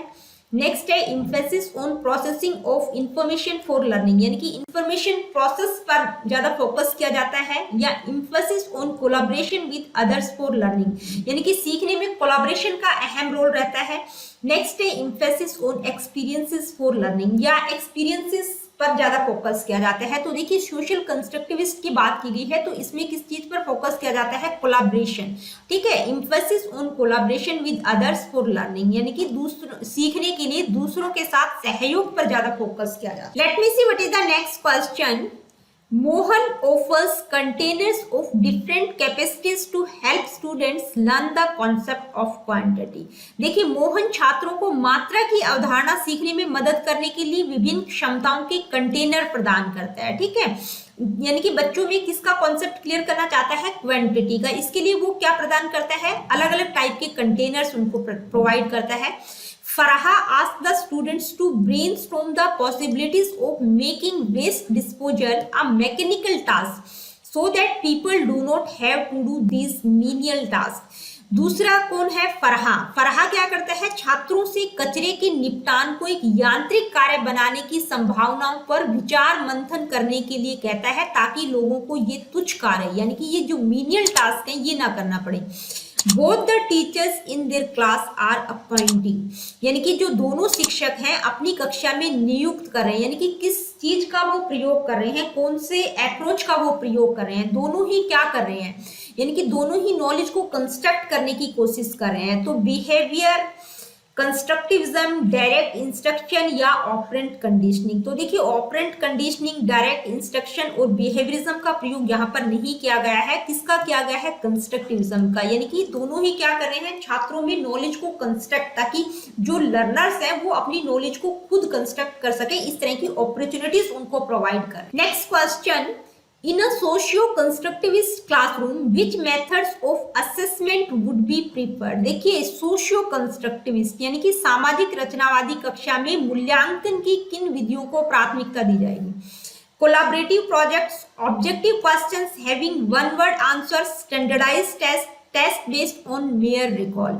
यानी कि कोलैबोरेटिव जो प्रोजेक्ट्स है उन पर फोकस किया जाएगा, या ऑब्जेक्टिव क्वेश्चंस की बात की जाएगी, या जो स्टैंडर्डाइज टेस्ट है उनकी, या जो इस तरह के टेस्ट जो रिकॉल पर फोकस करते हैं, जो कि मेमोरी बेस्ड जो टेस्ट होते हैं उनका प्रयोग किया जाएगा। तो जब कंस्ट्रक्टिविस्ट की हम बात करते हैं तो देखिए रिकॉल, स्टैंडर्डाइज या ऑब्जेक्टिव टेस्ट की बात नहीं करते, किसकी बात करते हैं, हम बात किसकी करें, सोशियो कंस्ट्रक्टिविस्ट की। तो कोलैबोरेटिव प्रोजेक्ट मेथड्स का प्रयोग किया जाएगा, ठीक है। Next question, which of the following does not depict appropriate strategies for learning in a constructivist classroom? यानी कि निम्नलिखित में से कौन सा रचनावादी कक्षा में सीखने के लिए उपयुक्त रणनीतियों का चित्रण नहीं करता है, ठीक है।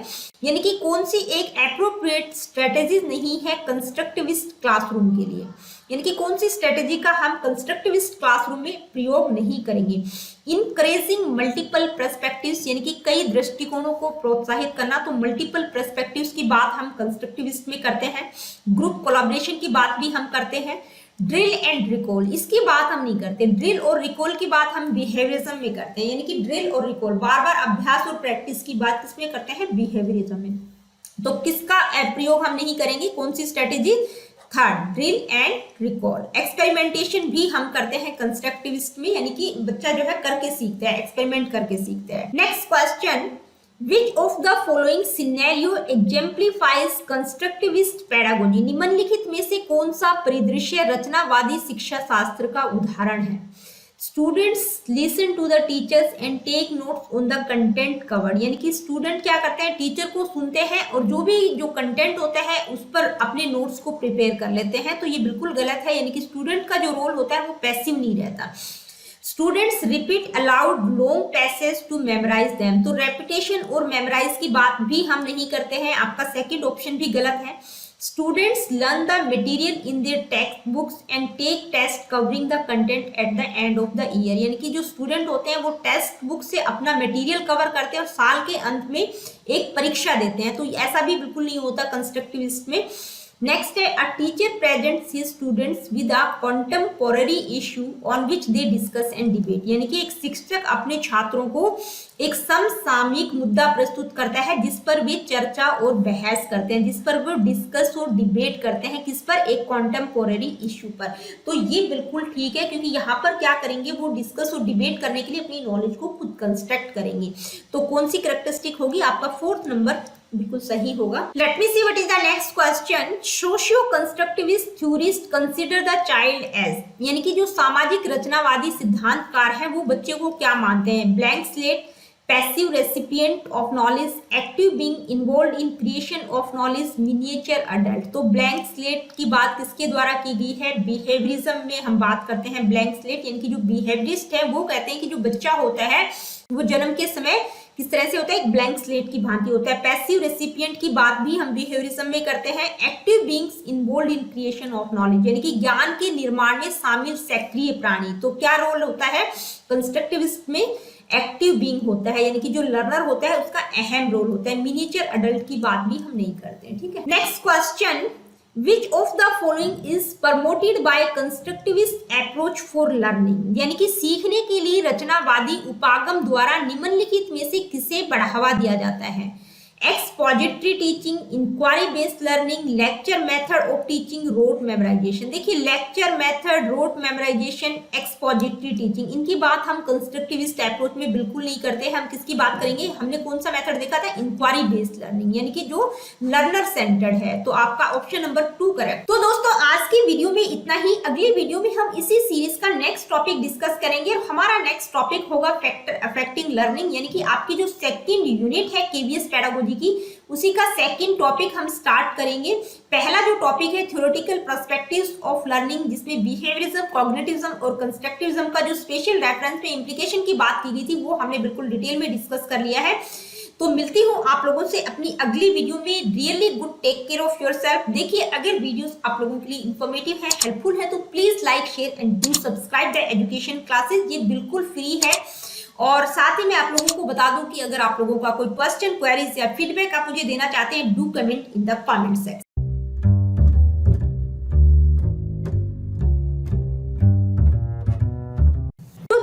अब हम डिस्कस करेंगे कंपैरिजन, यानी कि बिहेवियरिज्म, कॉग्निटिविज्म और कंस्ट्रक्टिविज्म में क्या डिफरेंस होता है। तो सबसे पहले बिहेवियरिज्म को देखते हैं। इसमें किस चीज पर फोकस किया जाता है, यानी कि लर्निंग किस तरह से होती है। तो इसमें जो है स्टिमुलस और रिस्पॉन्स के ऊपर फोकस किया जाता है। व्यक्ति के ऑब्जर्वेबल बिहेवियर पर फोकस किया जाता है। व्यक्ति जो है ऑब्जर्व करके सीखता है। कॉग्निटिविज्म में किस चीज पर फोकस किया जाता है, इंफॉर्मेशन किस तरह से प्रोसेस हो रही है और जो है लर्नर किस तरह से उसको ऑर्गेनाइज कर रहा है, यानी कि इंटरनल मेंटल प्रोसेस पर फोकस किया जाता है। कंस्ट्रक्टिविज्म में किस चीज पर फोकस किया जाता है, लर्नर जो है किस तरह से इंटरप्रेट करता है न्यू इंफॉर्मेशन को और रियल जगत में उसको किस तरह से अप्लाई करता है, यानी कि किस तरह से नॉलेज को कंस्ट्रक्ट करता है अपने इंडिविजुअल एक्सपीरियंसेस के द्वारा। बिहेवियरिज्म में लर्नर जो होता है रिएक्टिव रहता है, यानी कि पैसिव रहता है, टीचर का ज्यादा रोल रहता है। कॉग्निटिविज्म में लर्नर प्रोएक्टिव रहता है, एक्टिव रहता है, इसमें भी लर्नर का बहुत अहम रोल होता है। नेक्स्ट है टाइप्स ऑफ लर्निंग की अगर हम बात करें तो बिहेवियरिज्म में सिर्फ डेफिनेशन, एक्सप्लेनेशन, कॉन्सेप्ट पर फोकस किया जाता है, यानी कि जैसे सिखाया जाता है बच्चा उसी तरह से उसको रिकॉल करता है। इसमें जो है कॉग्निटिविज्म में जो लर्निंग होती है वो हायर लेवल की रीजनिंग और इंफॉर्मेशन प्रोसेसिंग होती है और इसमें मेमोरी और ऑर्गेनाइजेशन पर फोकस किया जाता है।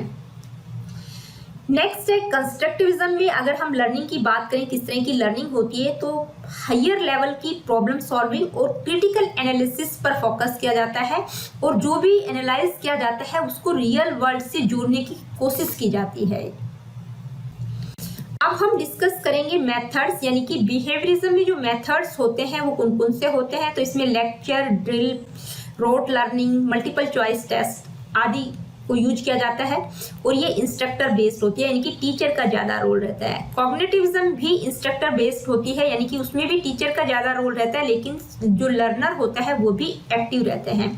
इसमें मेथड्स जो है लेक्चर, विजुअल टूल्स का प्रयोग किया जाता है, जैसे माइंड मैप, चार्ट आदि की फैसिलिटी उनको दी जाती है ताकि किसी कॉन्सेप्ट को मेमोराइज कर सके। मल्टीपल चॉइस और इजी असेसमेंट का भी प्रयोग किया जाता है।